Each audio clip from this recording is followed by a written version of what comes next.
Aku dan pacarku ketahuan pacaran dini. Wali kelas memanggil orang tua. Ayah pacarku langsung meluapkan kata-kata padaku. Saat itu pria parubaya yang kurus kering ini berdiri di depanku. Berlondong-londong kata keluar dari mulutnya. Usianya tidak terlalu tua, tapi cuma tahu bagaimana menggoda wanita. Anakku Yanran nanti harus masuk Tsinghua atau Peking University. Kamu ini apa sih? Malas buang air kecil dulu. Coba lihat dirimu sendiri. Kurasa nanti cuma bisa masuk sekolah kejuruan dan kerja di pabrik. Menyia-nyiakan anaknya. Kamu sanggup bertanggung jawab? Aku menghapus ludah yang terpercik di wajahku. Lalu menoleh dan melihat pacarku Liu Yanran. Dia menunduk menghindari tatapanku. Tidak mengucapkan sepatah kata pun. Kamu bicara apa sih? Nilai bagus itu hebat, loh. Mungkin cuma kutu buku. Tapi jauh lebih baik daripada anakmu yang total nilainya cuma 100 untuk 6 mata pelajaran. Kalau kamu gak bisa atur, aku yang akan mengatur. Sambil berkata dia hendak meninjuku. Tapi ayahku menangkis dengan gertakan tangan. Dua pria itu hampir berkelahi. Situasi sempat menjadi kacau. Saat itu pintu tiba-tiba didorong terbuka. Matanya terus melirik ke arah sini. Ye Chen sebelumnya sebagai juara kelas. Pernah berbagi pengalaman di pertemuan wali murid. Ayah Liu Yanran mengenalnya. Anakku tidak akan mencari sampah seperti keluargamu. Anakku pun akan mencari juara kelas. Aku melihat wajah Ye Chen sedikit memerah. Diam-diam melirik Liu Yanran sekali. Liu Yanran menengadah dan bertatapan dengannya. Tapi segera mengalihkan pandangannya. Akhirnya drama ini berakhir dengan penghukum 50 kali pukulan bagi masing-masing diumumkan oleh wali kelas. Liu Yanran meskipun nilai bagus, tapi keluargaku kaya. Tidak sedikit memberikan hadiah kepada wali kelas. Wali kelas juga segan untuk terlalu keras. Sebagai murid, belajar tetap yang utama. Linmu, kalian nanti tetap harus fokus pada belajar. Aku bisa lihat wali kelas sebenarnya lebih condong ke Liu Yanran. Bagaimanapun pacaran antara yang terbawah dan nomor 2 kelas. Siapapun pasti merasa itu aku yang merepotkan. Liu Yanran tahu guru. Wali kelas memberikan kami libur setengah hari. Katanya untuk kami pulang dan menenangkan diri. Ayah memimpin aku keluar pagar sekolah. Dia tidak menyalahkan aku. Aku melihat wajahnya ada bekas darah pukulan dari ayah Liu Yanran. Hati merasa perih dan sedih. Aku telah mempermalukannya. Karena nilaiku jelek. Dia mengeluarkan uang banyak untuk memasukkanku ke SMA unggulan. Sepenuh hati memberi hadiah kepada guru. Mengajak guru makan. Hanya berharap mereka lebih memperhatikan saya. Saya adalah yang terbawah. Dia bahkan tidak punya keberanian untuk bertengkar dengan orang lain. Seorang bos besar mengangguk-angguk.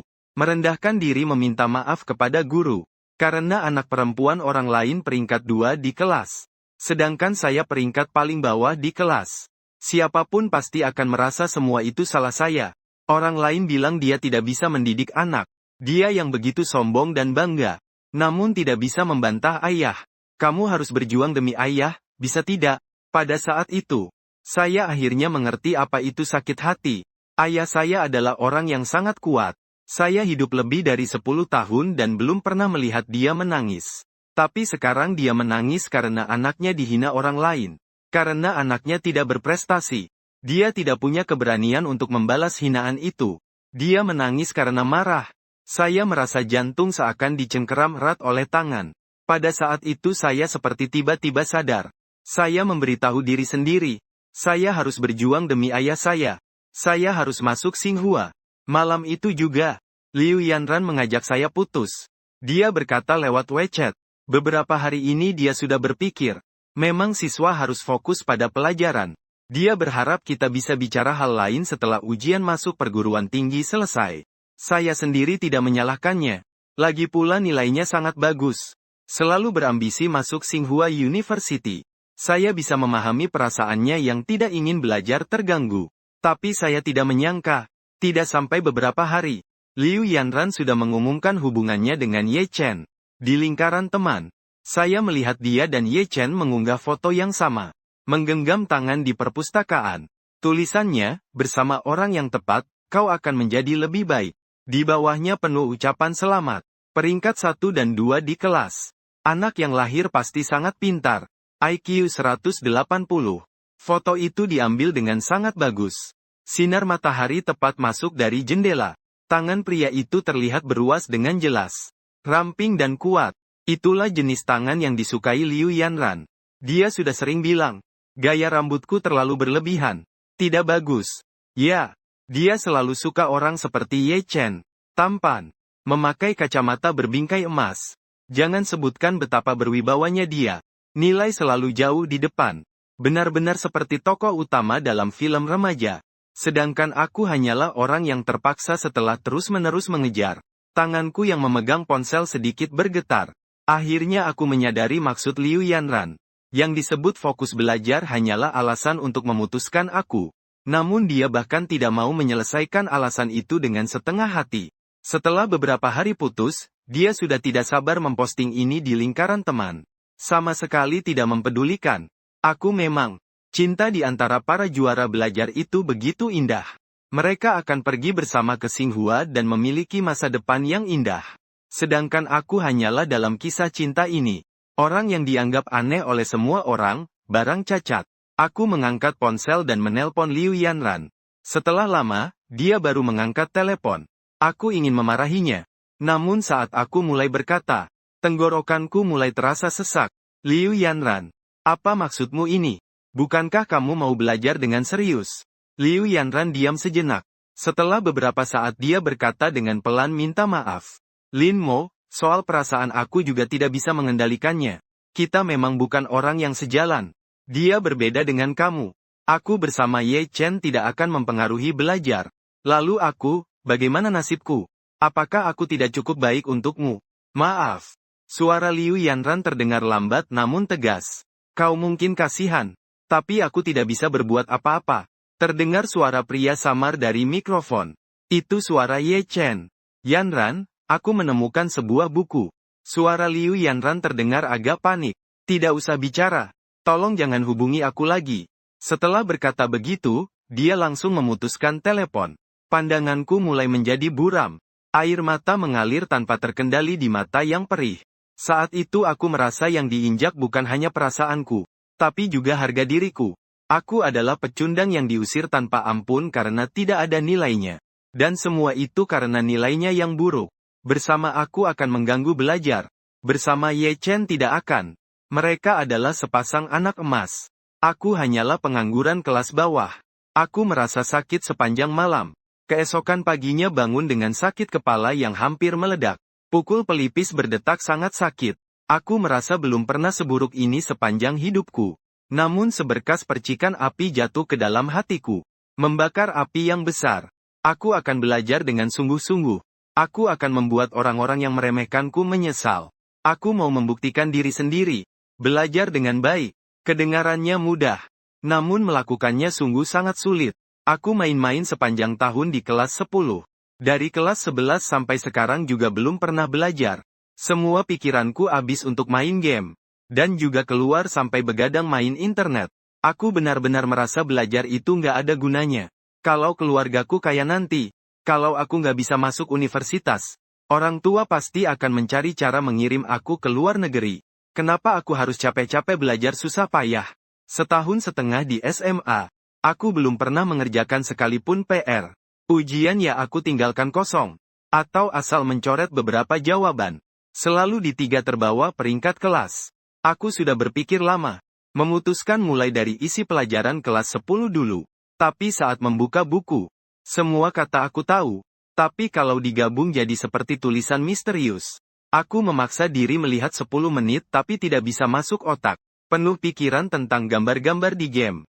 Ini benar-benar sangat sulit. Padahal melihat Liu Yanran mengerjakan soal tidak perlu banyak berpikir. Langsung menulis. Sepertinya tidak sesulit itu. Hatiku mulai mundur. Pokoknya keluarga saya kaya. Mereka masuk Xinghua jadi apa? Mungkin nanti mereka malah kerja buat saya.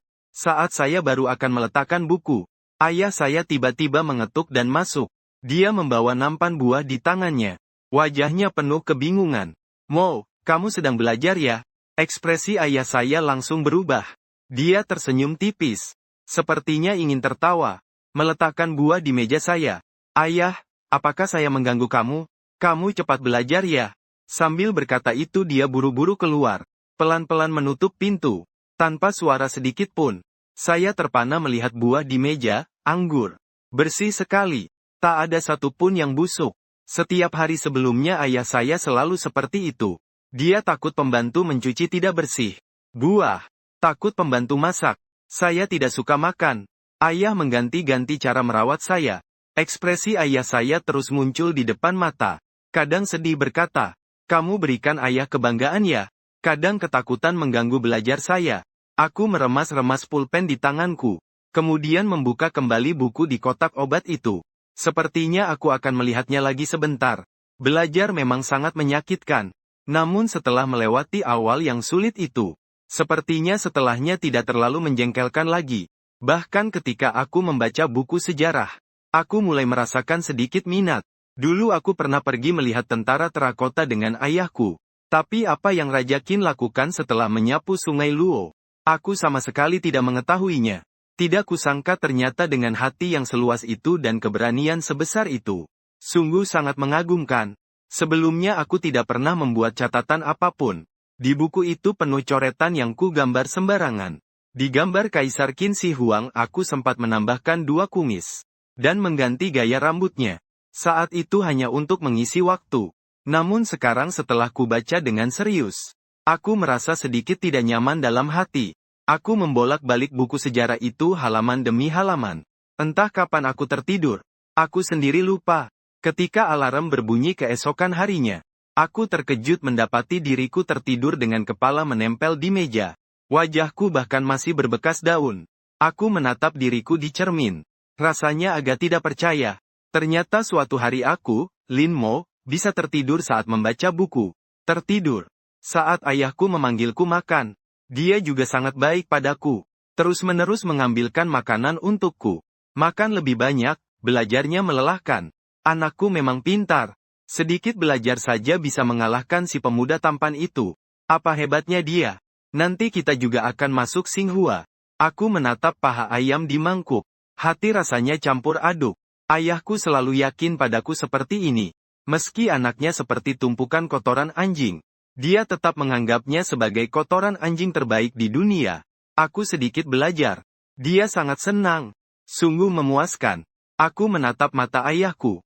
Malammu nanti aku akan belajar sedikit lagi. Pagi saat masuk sekolah, aku bertemu Ye Chen. Teman-teman baikku berkumpul menanyakan mau main di mana malam ini. Lin Mo membuka warnet baru di Jalan Nanjing. Ku dengar spesifikasinya sangat tinggi. Malam ini ayo pergi. Ye Chen lewat dari samping. Menatap kami dengan mata miring. Dia tidak bicara. Bahkan ekspresinya tak berubah. Namun aku melihat ada rasa tidak suka yang kuat dari tatapan itu. Itu adalah pandangan meremehkan. Seolah-olah dia melihat sesuatu yang kotor. Di matanya, kami sepertinya hanyalah setumpuk sampah. Kami benar-benar bukan dari kelas yang sama dengannya. Faktanya memang tampak seperti itu. Di mana dia berada, teman sekelas dan guru memujinya. Sedangkan orang sepertiku, orang lain akan menyebutku si pengangguran Lin Mo. Ayo bicara. Malam ini saya traktir. Kenapa kamu gatatan rambut hari ini? Nanti kita buat gaya rambut ya. Aku tersadar. Melihat teman-temanku yang mengenakan celana sobek, dengan pakaian merek keren. Baru aku menyadari. Pagi ini aku terlalu fokus belajar sampai lupa pakai gel rambut. Tapi entah kenapa, melihat gaya mereka yang rapi dan tertata, aku tiba-tiba merasa agak tidak nyaman. Aku tidak jadi pergi. Aku ada urusan malam ini. Aku tidak berani bilang. Aku harus pulang untuk belajar malam ini. Mereka pasti akan menertawakanku mati-matian. Ada apa sih? Bosan berdebat, mereka tak bisa diyakinkan. Aku mendesah lalu berbalik pergi. Aku menatap punggung Ye Chen. Dia melambaikan tangan ke arah Liu Yanran yang tidak jauh dari situ. Cepat berjalan mendekat. Memeluk bahunya. Liu Yanran tersenyum dan memalingkan wajahnya. Mereka berdua terlihat seperti pasangan yang serasi. Aku terpana berdiri di tempat. Mereka sedang berpacaran. Wali kelas tidak pernah memanggil orang tua. Katanya Ye Chen membuat janji pada wali kelas. Pasti tidak akan menurunkan prestasi.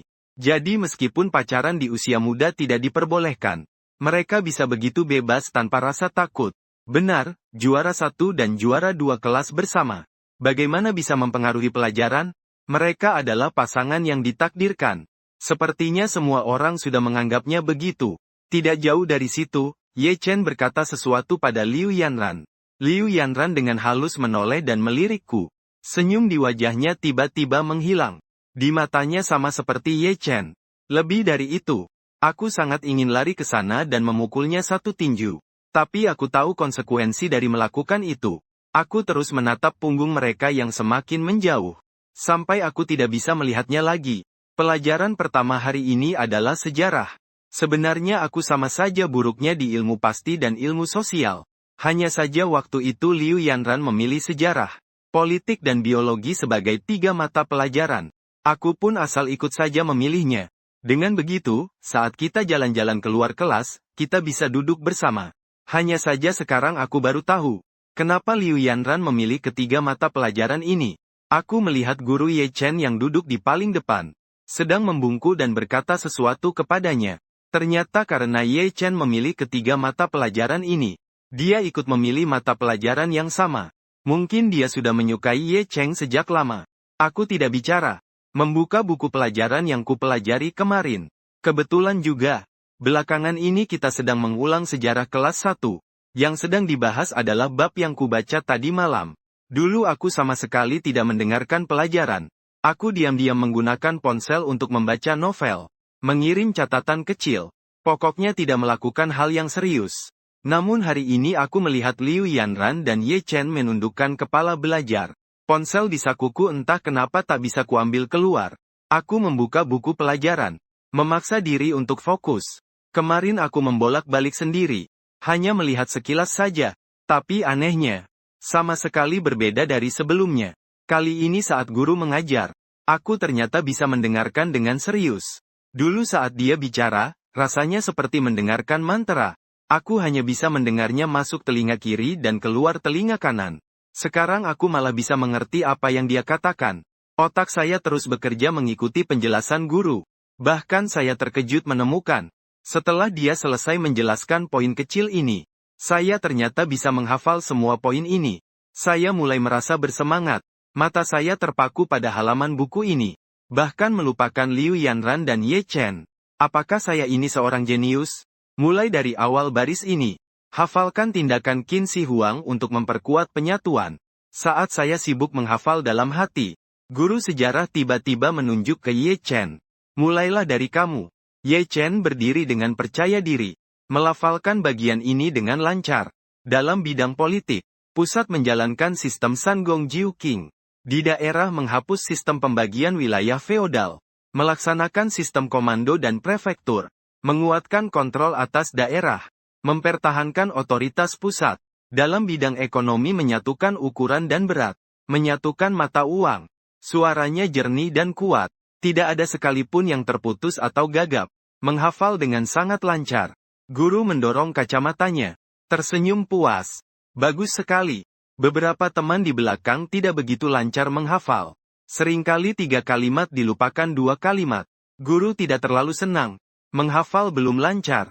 Pulang ulangi hafal 10 kali lagi.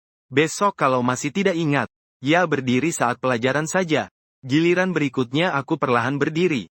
Seluruh kelas seketika menjadi sunyi. Liu Yanran menoleh melihat wajahku dengan ekspresi sedikit risih. Ye Chen juga melirikku sebentar. Ada kilatan sindiran di matanya. Aku tahu mengapa mereka bereaksi seperti itu. Sebagai murid paling bawah yang paling konsisten, aku selalu terang-terangan tidak belajar. Biasanya seperti ini aku pura-pura tidak mendengar. Guru juga sudah terbiasa. Langsung menunjuk ke Lin Mo selanjutnya. Aku menarik nafas dalam-dalam. Berpura-pura tidak melihat tatapan di sekitarku yang ada yang menonton seperti tontonan atau penasaran. Aku melanjutkan menghafal beberapa kalimat tadi. Meskipun karena gugup, terjadi jeda sebentar di tengahnya. Tapi sudah sangat lancar. Guru sejarah menunjukkan ekspresi terkejut. Kening yang sebelumnya mengernyit perlahan melunak. Beberapa saat kemudian, ia tersenyum sedikit di sudut bibir. Sangat bagus. Terlihat jelas bahwa kamu belajar dengan sungguh-sungguh. Mulai sekarang harus begitu terus. Bagus, bagus. Duduklah. Teman-teman di sekitar mengeluarkan bisikan terkejut kecil. Tertawa sinis di wajah Ye Chen agak kaku. Melirikku dengan sinis. Kemudian memalingkan kepala. Aku merasa wajahku agak memanas. Dengan sedikit gugup aku duduk. Kupikir telingaku pasti memerah semua. Namun di dalam hatiku ada perasaan senang yang aneh. Ini pertama kalinya aku dipuji guru. Pertama kalinya dalam hidupku. Perasaan ini benar-benar aneh. Beda dengan aku pergi ke warnet dan melihat perlengkapan bagus. Beda dengan orang tua memberiku uang jajan banyak. Beda dengan aku membeli keyboard mahal. Ini adalah kebahagiaan yang datang dari hati. Seakan hatiku sedang berbunga. Aku bahkan merasa agak malu karena pujian guru. Hampir dalam sekejap aku langsung menyukai pelajaran sejarah ini. Aku tidak mau lagi menjadi yang paling bawah. Setidaknya nilai sejarah inginku lebih tinggi. Ketika bel pulang berbunyi, baru aku sadari, pelajaran ini sudah berlalu selama 45 menit. Biasanya bagiku seperti siksaan. Aku harus menghitung detik demi detik melewatinya. Namun hari ini kenapa berlalu begitu cepat sekejap mata? Aku belum belajar cukup. Aku melirik buku pelajaran. Halaman-halaman di atas sudah penuh dengan catatan. Terlihat sangat berbeda dengan buku pelajaran lainnya. Aku merasakan kepuasan yang sulit diungkapkan. Ingin rasanya mengisi semua buku pelajaran dengan catatan. Ye Chen dan Liu Yanran berjalan melewatiku. Aku tak peduli pada mereka. Hanya memikirkan tugas sejarah malam ini. Malam itu aku untuk pertama kalinya langsung masuk kamar dan mulai mengerjakan tugas. Ayahku terkejut. Ingin bicara denganku. Tapi takut. Aku mendengar tawa pelan dari luar kamar. Sayang, kamu lihat itu?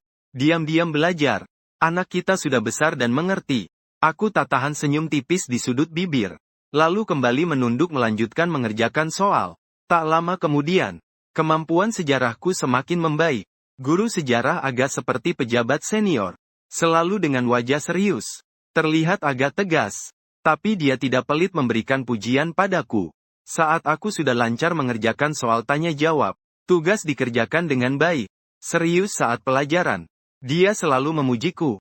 Semakin dia memuji aku, semangat belajarku semakin besar. Bahkan di pelajaran lain, aku selalu menghafal sejarah. Saat pulang malam, aku akan membaca ulang buku sejarah yang sedang dipelajari dari awal sampai akhir. Meskipun aku hanya belajar 1 jam, tapi dibandingkan sebelumnya sudah ada perubahan besar. Tidak lama kemudian, ujian pertama semester depan pun tiba. Setelah menerima kertas ujian sejarah, aku melirik soal-soalnya. Cukup percaya diri.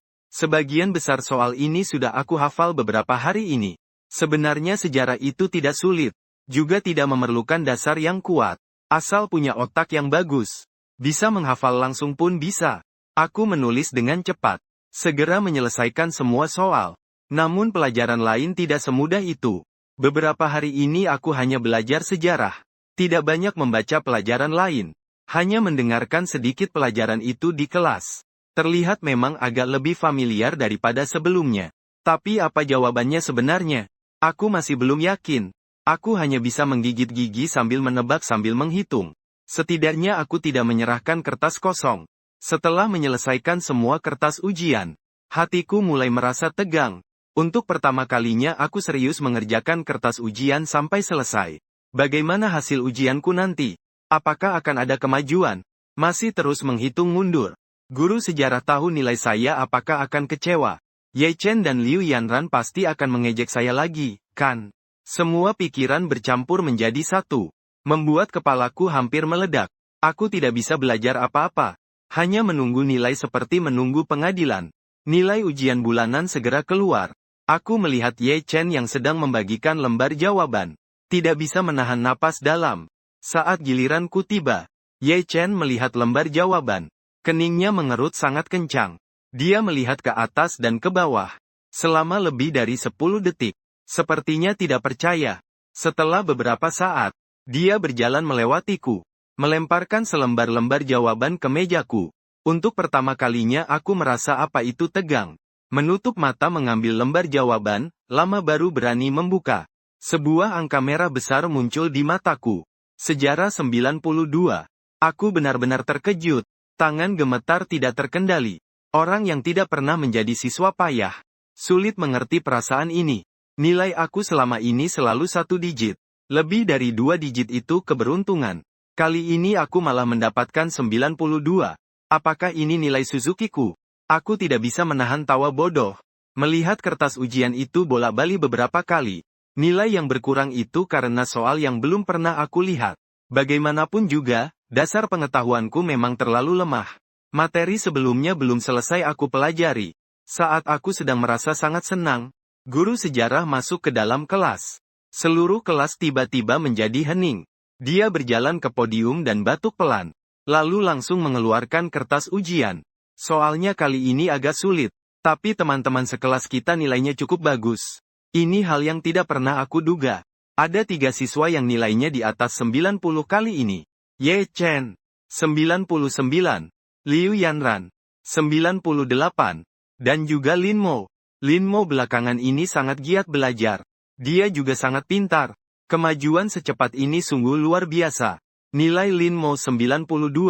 Jangan sampai sombong. Harus terus berusaha. Coba usaha untuk meraih nilai 100 berikutnya. Seluruh kelas menjadi gaduh. Semua teman-teman sekelas menatapku dengan penuh keheranan. Aku melihat tatapan Liu Yanran sangat rumit. Dan wajah Ye Chen berubah menjadi sangat muram. Dalam sekejap sudut mulutku tak terkendali. Terbuka seperti biasanya. Sulit diungkapkan kegembiraan itu. Itu adalah sebuah rasa pencapaian. Nilai hidupku seolah-olah mencapai puncaknya saat itu. Dalam sekejap, aku berubah dari anak nakal yang tidak dihargai di kelas menjadi yang terbaik. Meski hanya di mata pelajaran ini.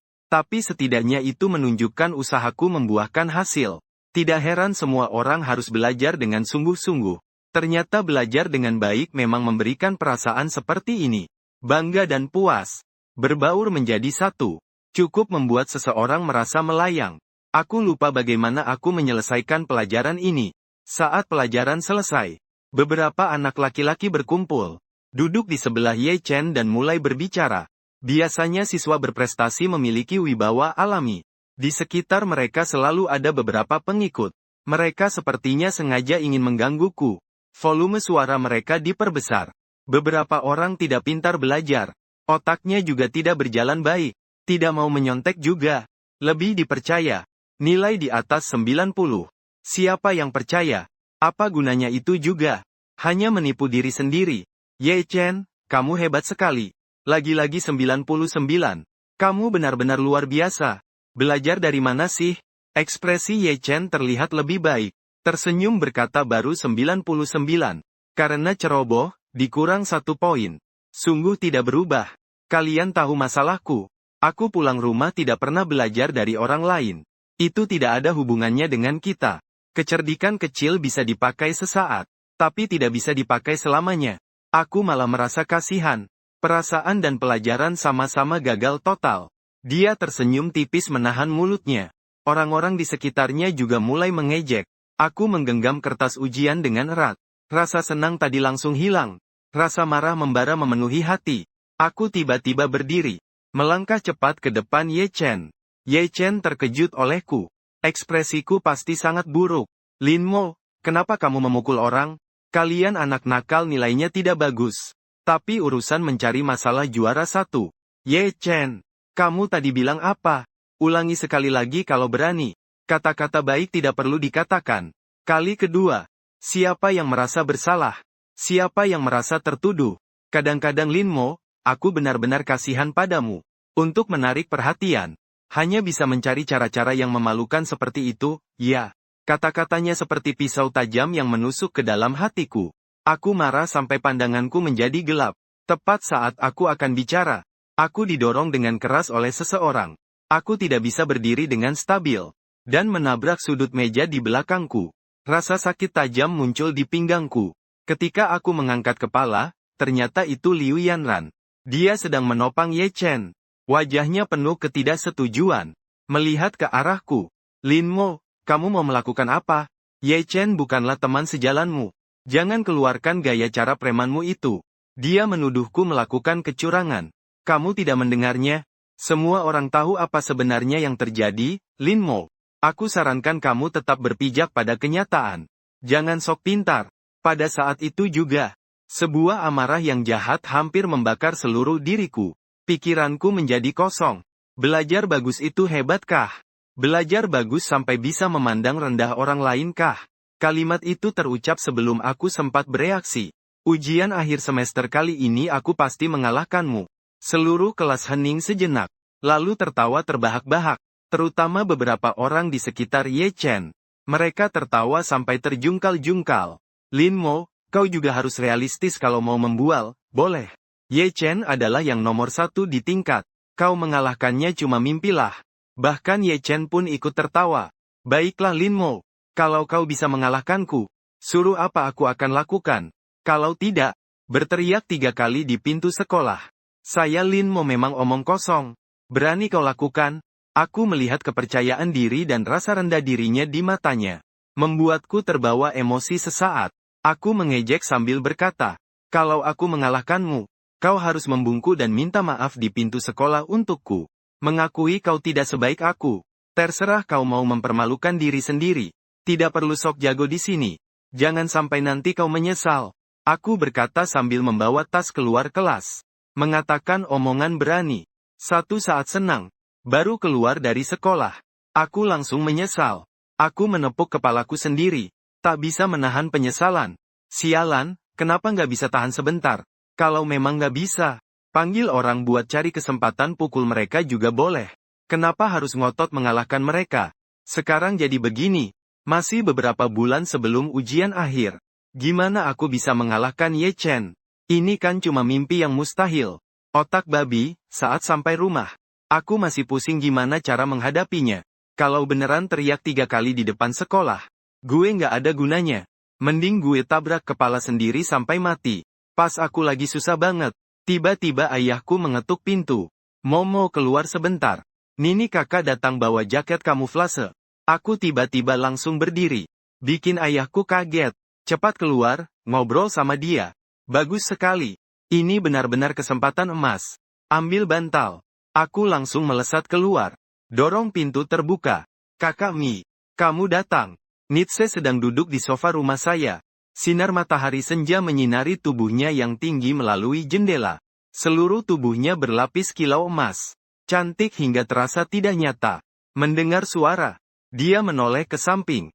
Sepasang mata seperti bunga persik. Sedikit mengangkat matahari.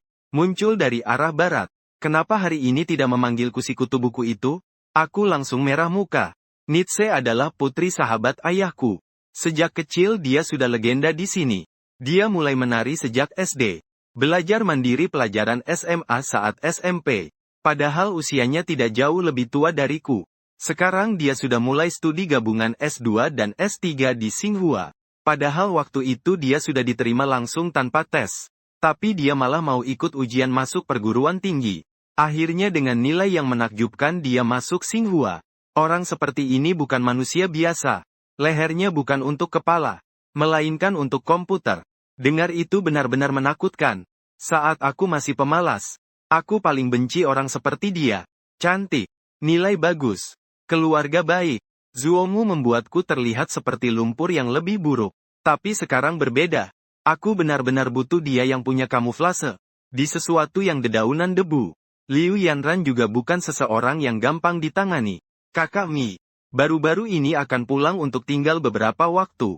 Kalian berdua sudah lama tidak bertemu. Mo, cepat datang dan bicara dengan kakak Nini. Aku pergi mencuci buah. Aku memaksa tersenyum dengan penuh kepura-puran. Kakak Mi, kamu sudah kembali ya?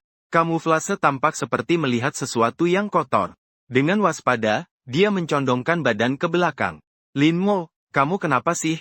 Senyumku menjadi kaku. Aku mendekat dengan muka tebal berkata, Kakak Mi, aku ingat kamu nilai ujian masuk perguruan tinggi 740 poin, kan? Tepatnya 739. Nisai berkata dengan santai. Lin Mo, apapun niatmu, aku sarankan kamu hentikan saja. Tak ada alasan kenapa sampai sekarang belum dapat pacar.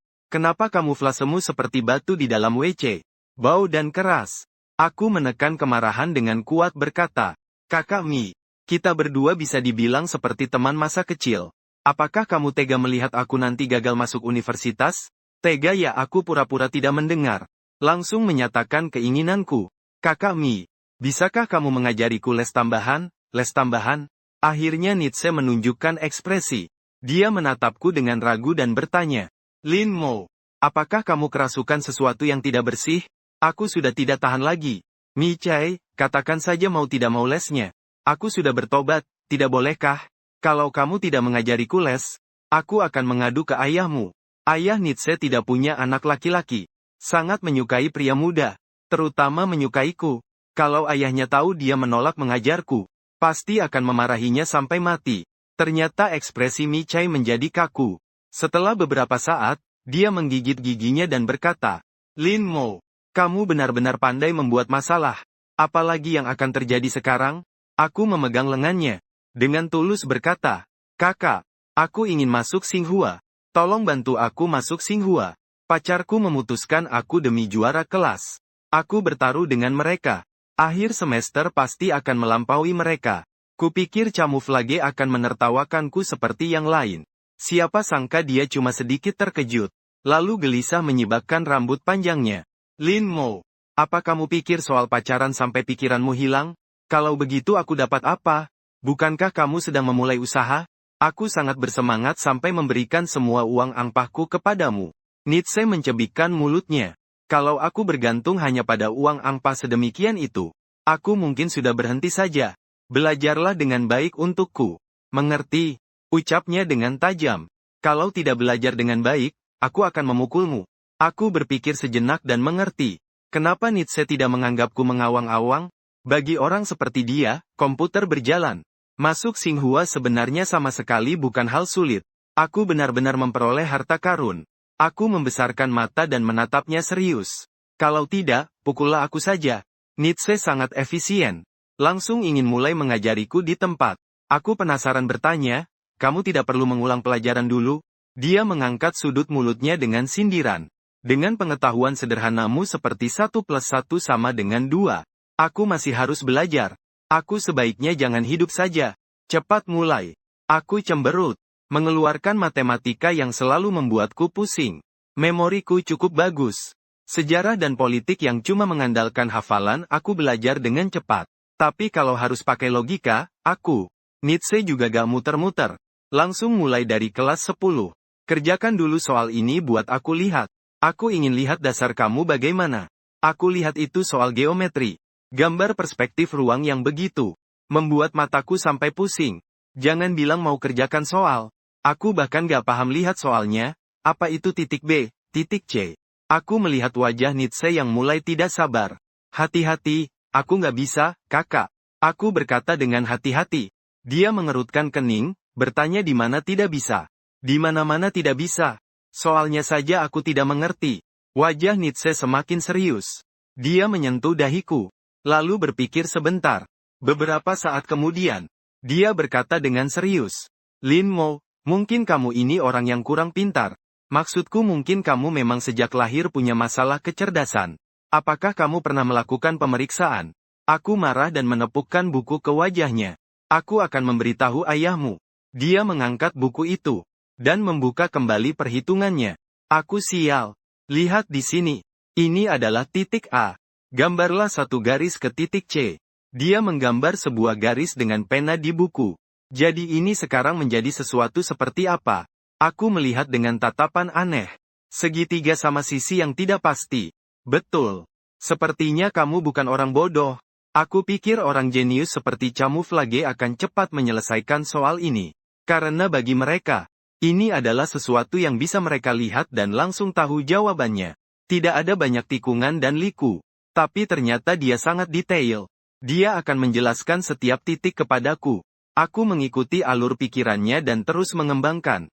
Dan aku benar-benar mulai sedikit demi sedikit mengerti. Meskipun kadang-kadang aku masih tidak mengerti sepenuhnya. Tapi Camouflage akan memecahnya sedikit demi sedikit dan menjelaskan kepadaku. Jadi, apa jawabannya dari soal ini? Beberapa saat kemudian, dia meletakkan pena dan memandangku di kursi. Aku mencoba dengan hati-hati mengatakan hasilnya gambar itu 2 kali luas bayangan. Dia mengangguk dengan suara. Jari, otakmu masih bisa dipakai. Tapi dasar banget. Malam ini kamu harus menghafal semua rumus di buku ini. Besok aku akan memeriksa dia berdiri dan mendekatiku. Mengancam untuk menghafal. Tapi aku akan memukulmu sampai mati. Mendekat. Aku baru sadar bulu matanya sangat panjang. Saat di gua, seperti kupu-kupu yang mengepakkan sayap sangat cantik. Bagaimana bisa seseorang secantik itu? Belajarnya juga sangat baik. Tuhan, pintu mana yang kau tutup untuknya? Dia sampai sekarang belum pacaran. Bukan lesbi kan? Saat aku sedang bingung, Mencai sudah berdiri. Mulai besok minta izin kerja untukmu ke pamanku. Jangan pergi lagi ke les sore. Aku yang akan mengajarimu. Setelah berkata begitu dia meninggalkan buku dan pergi. Ayahku tahu dan datang membawakan lesku. Berlari kecil dari samping. Kaicai kenapa sudah mau pergi? Tinggal di rumah makan dulu. Mencai melambaikan tangan dan berkata, Paman, aku akan datang lagi lain kali. Tidak usah mengantar. Cepat pulang saja. Besok aku akan datang lagi. Ayahku menatap kepergiannya dengan enggan. Hingga dia menghilang di dalam lift, ayah baru berbalik dan berkata padaku, Kakak Momo nenek datang. Kamu les. Itu benar-benar mubazir.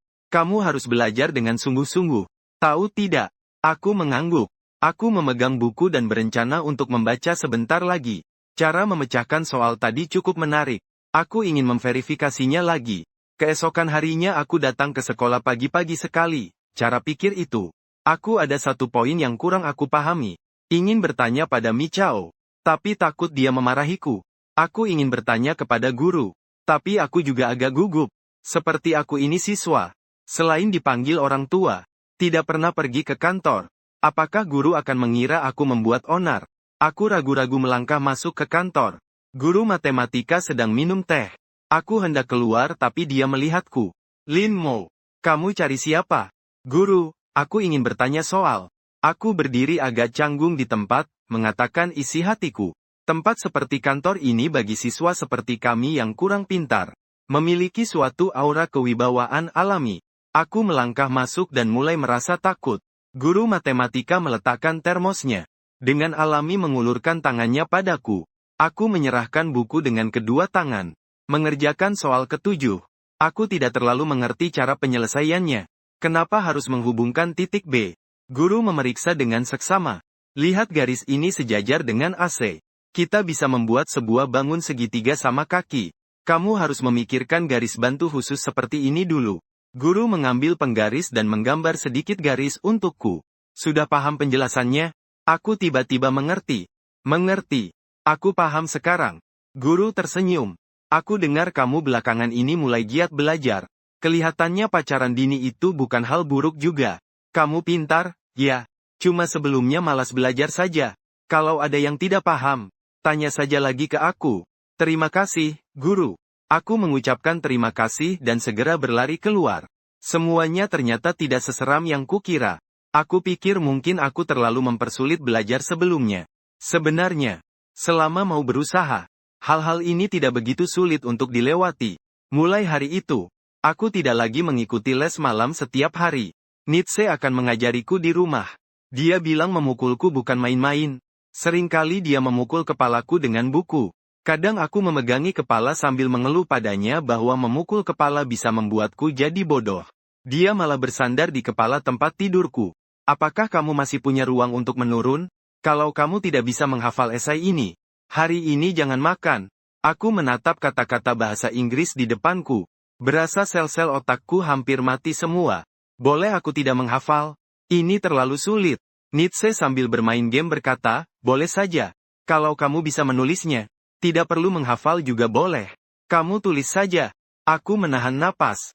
Tidak ada pilihan lain. Hanya bisa mulai menghafal satu persatu dengan paksa. Nietzsche bilang aku dasarnya terlalu buruk. Setiap hari dia menyuruhku menghafal kata-kata. Dan dia bahkan menyuruhku menghafal kosakata ujian pasca sarjana. Aku bilang aku cuma mau ujian masuk SMA. Perlukah sampai begitu? Dia mendengus dingin. Kalau kamu mau masuk Tsinghua, ya perlu. Kalau tidak, kamu kira siapa saja bisa cuma lewat saja? Tidak bisa menghafal barang sekecil ini. Aku sarankan kamu segera minta maaf pada orang itu. Akui saja bahwa kamu memang tidak ada apa-apanya. Aku dihantam olehnya satu kali. Setiap hari aku pegang buku mulai menghafal kosakata. Kamar mandi dan ruang makan di rumahku. Di sekitar tempat tidurku penuh dengan kertas kecil berisi kosakata. Sejak mata terbuka aku mulai menghafal. Hingga mata terpejam tertidur. Dengan belajar intensitas tinggi seperti ini, walaupun saat melihat soal bahasa Inggris aku masih hanya mengerti setengah-setengah, namun tidak lagi seperti melihat huruf-huruf asing.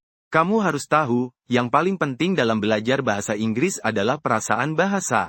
Yang disebut trik itu sebenarnya untuk orang biasa. Kalau kamu ingin masuk Tsinghua, maka bahasa Inggris harus menjadi kamuflase bahasa keduamu. Setiap hari aku dipaksa menghafal berita bahasa Inggris. Esai bahasa Inggris. Aku melihat esai rumit di depan mata. Menghafal kalimat demi kalimat. Selesai. Entah berapa lama. Akhirnya aku dengan susah payah berhasil menghafalnya. Nietzsche memeriksa ekspresiku yang agak kesakitan tapi tetap tidak berhasil. Dasarnya terlalu lemah. Tapi setidaknya lebih baik daripada sebelumnya. Buku ini harus kamu hafal dalam waktu 3 bulan. Tahu atau tidak? Aku mengangguk. Baru sadar kemudian terasa ada tekanan dan kocokan di perut. Saya sampai lupa. Malam belum makan. Nietzsche pun mendengar perut saya keroncongan. Tertawa pelan. Sudahlah. Ayo makan. Ujian tengah semester segera tiba setelah hari-hari belajar yang berulang seperti ini. Duduk di depan meja. Saya mengusap keringat di telapak tangan dengan tisu. Saatnya menguji hasil belajar saya selama ini. Sudah 2 bulan. Saya belajar tiada henti. Hampir menjadi robot yang hanya tahu belajar. Sudah berapa banyak saya hafal karangan bahasa Inggris. Buku latihan matematika saya kerjakan setebal 1 telapak tangan. Catatan politik dan sejarah juga saya tulis di 2 buku. Nilai seperti apa yang akan saya dapatkan? Apakah mungkin mendekati nilai Ye Chen? Saya menarik napas dalam-dalam. Mulai mengerjakan soal. Beberapa soal saya sudah familiar. Beberapa belum. Nietzsche tidak mau bocorkan soal buat saya. Katanya jangan sampai saya curang. Soal-soal ini beberapa pernah saya lihat yang serupa. Beberapa membuat saya bingung juga. Lihat lagi Ye Chen yang satu ruang ujian dengan saya. Dia tampak tenang dan santai. Menulis dengan cepat. Setelah berpikir sejenak, aku menuliskan sebuah jawaban di atas kertas. Aku merasa sedikit gelisah. Memaksa diri untuk tidak lagi melihatnya. Menahan napas dan berkonsentrasi. Mulai mengerjakan soal yang aku bisa dulu. Dulu biasanya saat ujian aku hanya menggambar sembarangan. Lalu saat waktunya tiba menyerahkan lembar kosong. Saat itu aku hanya merasa waktu berjalan sangat lambat dan menakutkan. Sekarang aku merasa waktunya tidak cukup. Banyak soal yang tidak sempat aku pikirkan dengan teliti. Saat menyerahkan lembar jawaban, aku bahkan belum menyelesaikan satu soal besar. Melihat Ye Chen lagi. Dia sudah selesai duluan. Dan juga sudah memeriksa kembali. Sedang menutup mata untuk beristirahat. Aku menggigit gigi dan berkata pada diri sendiri untuk tidak panik. Mata pelajaran berikutnya harus benar-benar kumanfaatkan dengan baik. Setelah ujian selesai, Ye Chen mendekat. Dia tersenyum cerah berdiri di depanku. Dengan suara yang bisa didengar oleh orang di sekitar berkata, "Lin Mo, untuk ujian ini kau pasti tidak bisa menyontek lagi, kan? Aku sarankan kau menyerah saja lebih awal. Aku memohon padamu. Mungkin aku tidak perlu menyuruhmu berteriak di gerbang sekolah nantinya." Aku menatapnya dingin dan berkata, "Aku sarankan kau jangan terlalu cepat merasa sombong. Siapa yang akan berteriak juga belum tentu. Lagi pula kita mengatur ujian untuk akhir semester. Bukan ujian tengah semester. Kamu tidak perlu terburu-buru mengejarnya." Wajahnya terlihat agak buruk. Lalu melemparkan satu kalimat yang menyakitkan. "Kalau tidak mau, terserah kamu saja." Ujian tengah semester menggunakan model seperti ujian masuk perguruan tinggi. Dilaksanakan selama 3 hari. Saya tidak pernah benar-benar mengikuti ujian dengan intensitas seperti ini. 3 hari itu hampir saja menguras tenaga saya. Lalu waktu yang agak panjang. Menunggu waktu pengumuman hasil nilai. Saya baru sadar tangan saya gemetar karena gugup. Namun sebelum saya sempat bereaksi, semua kertas ujian sudah diberikan kepada saya. Teman-teman di sekitar saling berbisik dan bertukar nilai. Ruang kelas menjadi sangat gaduh. Bahkan ada yang menanyakan nilai saya. Tapi saya tidak bisa mendengar apapun. Merasakan detak jantung saya semakin cepat. Mengeluarkan kalkulator. Menjumlahkan nilai satu per satu. Bahasa Indonesia 98. Matematika 106. Bahasa Inggris 102. Sejarah 94. Biologi 76. Pendidikan Pancasila 83. Sebuah kertas kecil juga dilemparkan ke atas meja saya. Peringkat kelas ke-27. Peringkat tingkat ke-236. Hati saya tiba-tiba terasa sangat berat. Di kelas kami ada 56 orang. 27 orang benar-benar ada. Perbedaan dengan yang pertama sungguh jauh sekali. Saat itu nilai Ye Chen juga sudah keluar. Dia berada di depan. Seperti bintang-bintang yang mengelilingi bulan, berdiri di sana. Beberapa orang mengelilinginya dengan penuh semangat berbicara. Saya mencengkeram kertas ujianku dengan erat. Jantung saya terasa seperti terikat. Tidak perlu dilihat. Saya sudah tahu Ye Chen pasti lagi-lagi nomor 1. Benar saja, seorang cewek melihat kertasnya lalu berteriak kagum. Ye Chen, kamu memang hebat sekali. Teman-teman di sekitar pun mengiyakan. Iya, dia benar-benar seperti dewa. Matematika 148. Nilai ini benar-benar cukup untuk Xinghua, kan? Liu Yanran, berapa nilai kamu? Kedua, Liu Yanran menjawab dengan santai. Sambil tersenyum pada Ye Chen. Kali ini aku masih belum bisa mengalahkanmu. Aku menyerah. Ye Chen tidak mengatakan apa-apa. Hanya tersenyum dan melirik ke belakang. Aku tahu dia sedang melihatku. Baru sekarang aku sadar jarak antara kami ibarat jurang yang sangat dalam. Kata-kata marah yang kuucapkan sebelumnya. Benar-benar naif dan tanpa rasa takut. Bahkan jika aku belajar sampai mati sekalipun. Aku ingin sekali belajar bahkan dalam mimpi. Antara aku dan dia masih ada selisih lebih dari 100 poin. Dan aku sangat sadar. Sisa 100 lebih poin itu adalah yang paling sulit. Sepertinya aku benar-benar tidak bisa mengalahkannya. Pada saat itu, aku dengan jelas mendengar suara hatiku yang hancur. Mungkin aku memang tidak mampu. Aku memang tidak bisa menandinginya. Aku memang seperti sampah seperti ini. Yang selama ini kulakukan hanyalah usaha sia-sia yang membuat diriku terbuai. Tak jauh dari sana, Liu Yanran berjalan mendekat ke arahku. Dia berdiri di depan mejaku dengan sikap tinggi hati berkata. Lin Mo. Ye Chen berkata, kalau kamu mau minta maaf padanya, dia tidak akan mempermasalahkan hal ini lagi. Ye Chen sangat baik hati. Jangan cari masalah lagi, oke? Ye Chen juga ikut datang. Teman-teman di sekitar mulai tenang dan melihat ke arah kami. Lin Mo, selamat ya. Kuproher kamu sangat banyak kemajuan. Tapi seseorang harus mengakui bahwa dirinya biasa saja. Lihatlah, meski kamu sangat berusaha. Batas maksimalmu memang di situ saja. Aku juga tidak minta apa-apa lagi. Kamu minta maaf padaku saja. Aku akan memaafkanmu. Masalah ini anggap selesai. Ekspresinya begitu tinggi dan sombong. Seperti memberi sedekah kepada seorang pengemis.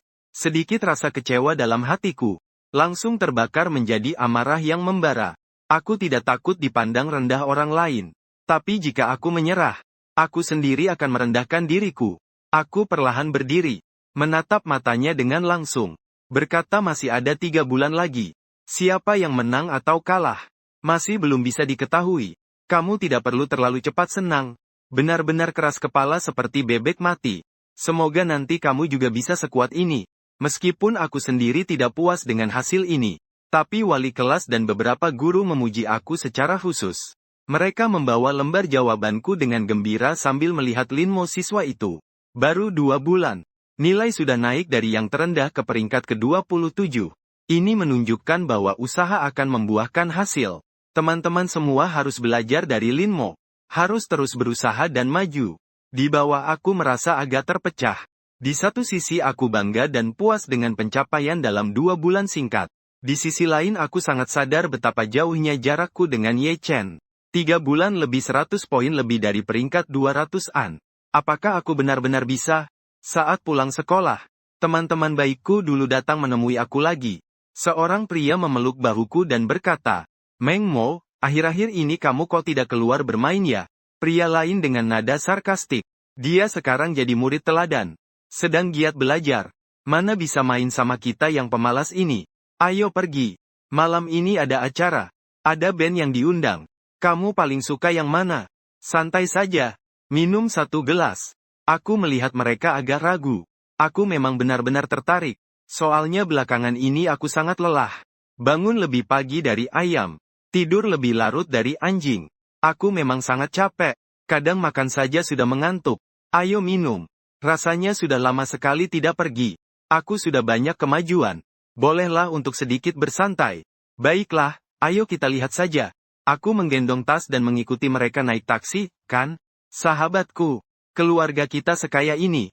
Untuk apa belajar ilmu membosankan itu? Nanti mereka juga akan bekerja untuk kita.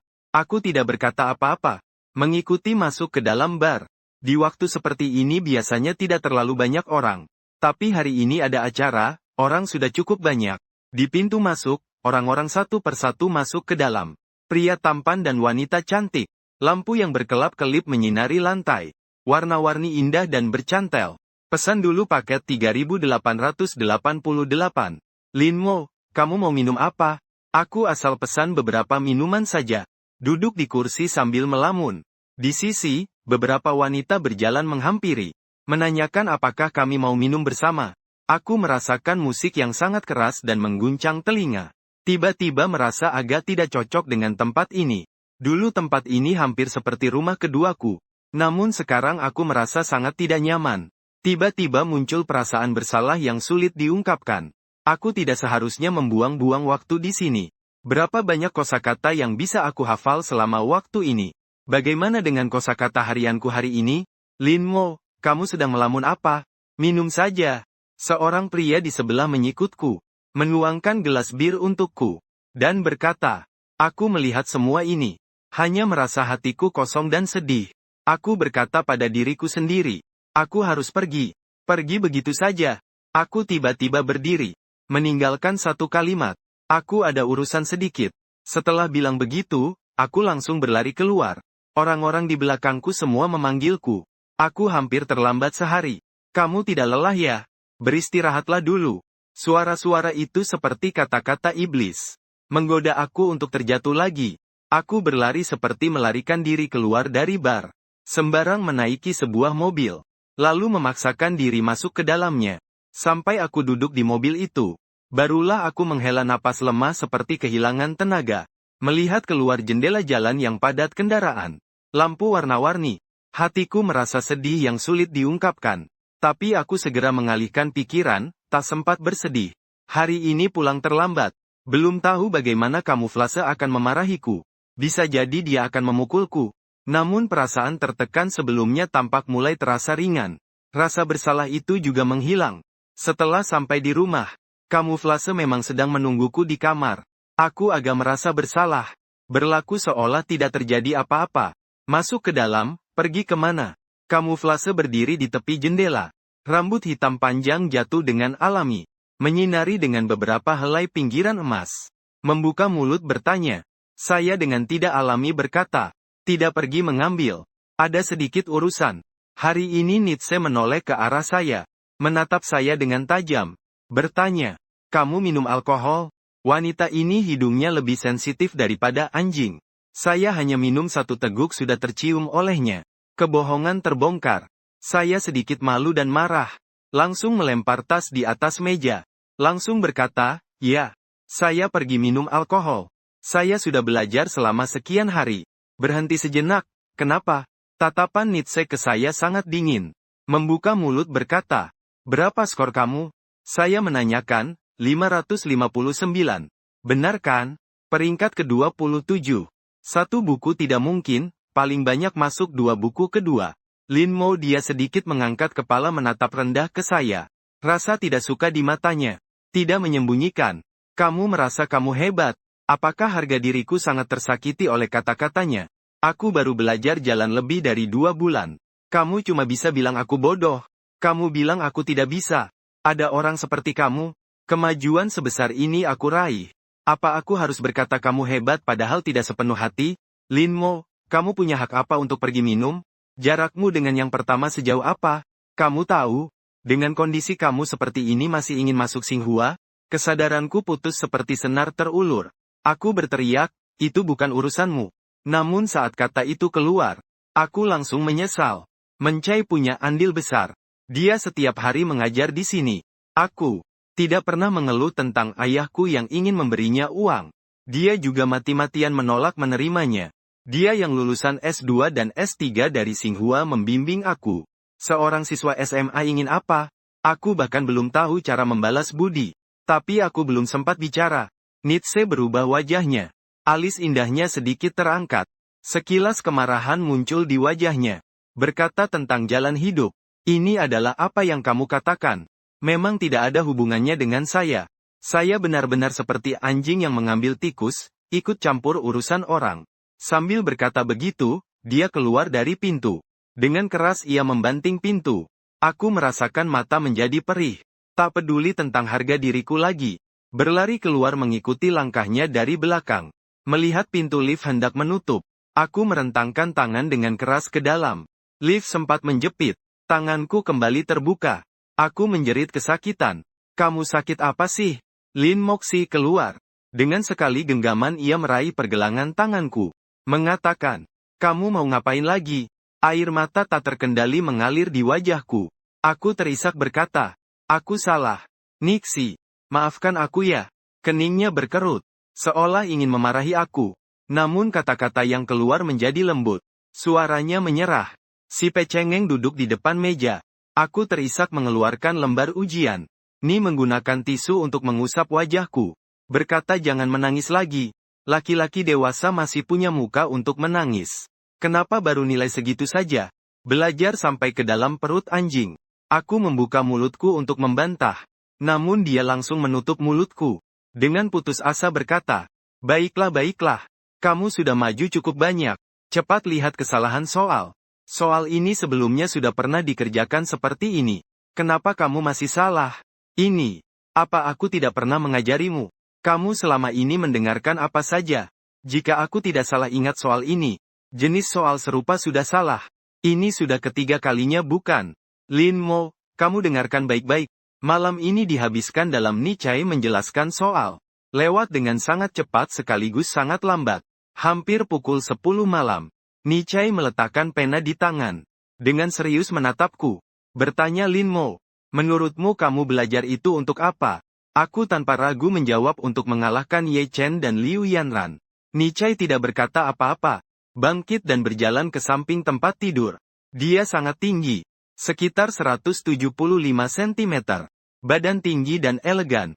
Gelap malam menyelimuti dirinya. Profil wajahnya tersembunyi dalam bayangan.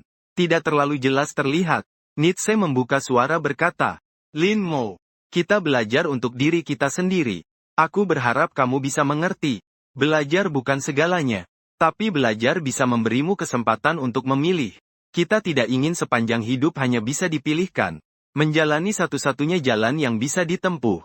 Dan belajar akan membuatmu mengetuk pintu yang lebih tinggi. Baru saat itu dia berbalik dan menatapku. Lalu berkata, kamu baru punya hak untuk memilih hidupmu sendiri. Aku terpaku menatapnya. Membuka mulut. Tapi tidak bisa berkata apa-apa. Sepertinya Camouflage juga tidak mengharapkan aku membalas. Dia berjalan mendekat, membelai kepalaku. Lalu keluar sambil membawa tas. Sebelum pergi, dia meninggalkan satu kalimat. Kali ini penampilanmu cukup baik. Kemajuan besar. Teruslah berusaha. Aku menatap punggungnya. Sudut bibirku tak bisa menahan senyum bodoh. Pada hari-hari berikutnya, aku tidak pernah lagi pergi bermain. Sepenuh hati aku fokus pada belajar. Aku tiba-tiba mengerti kata-kata Nichai. Belajar adalah hak yang kita berikan pada diri sendiri untuk memilih hidup. Aku mulai bangun lebih pagi. Tidur lebih larut. Setiap pagi bangun pukul 5. Aku akan menghafal kosakata dulu. Lalu pergi ke kelas tambahan pagi. Saat pelajaran mencatat catatan. Saat istirahat mengulang pelajaran. Istirahat siang pun aku tak lagi tidur. Aku akan menutup mata dan menghafal materi terbaru. Sekaligus melepas penat pada mata. Sore setelah pulang sekolah aku berjalan kaki pulang. Sekalian menggerakkan badan. Memakai earphone mendengarkan listening bahasa Inggris. Nichai akan mengajariku selama 2-3 jam. Setelah dia pergi, aku sendiri mengulang pelajaran selama 1 jam. Sebelum tidur, aku akan mengulang kembali seluruh materi hari itu. Jika ada yang lupa, langsung bangun dan melihat catatan. Hingga semuanya paham baru tidur. Aku bahkan belajar dalam mimpi. Bahkan terbangun di tengah malam. Tiba-tiba ingin melihat satu poin pengetahuan. Ayahku awalnya melihat kemajuanku yang begitu besar. Sangat senang. Setiap hari pergi memamerkan. Di rumah mengubah menu makanan enak untukku. Namun sekarang dia malah takut. Setiap makan selalu cemas dan menasehatiku. Diamlah sebentar saja. Kalau tubuhmu kelelahan, bagaimana nanti? Tapi aku tidak bisa istirahat. Setiap aku istirahat, aku merasa bersalah yang sangat dalam di hati. Bahkan ketika ke toilet aku masih berpikir, apa yang sedang dilakukan Ye Chen sekarang? Apakah dia sedang belajar? Kalau begitu, bukankah aku tertinggal satu langkah dari dia? Hari-hari berlalu seperti itu. Kadang aku sampai lupa waktu. Aku hanya melihat nilainya naik dengan kecepatan mengerikan. Ujian bulan ketiga, peringkat 16. Ujian bulan keempat, peringkat 8. Saat ujian bulan kelima, aku bahkan mengalahkan Liu Yanran. Kalah dari Ye Chen dengan selisih 3 poin.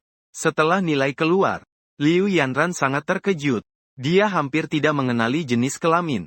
Berkali-kali melihat nilai ujiannya, sampai melihat semua nilai.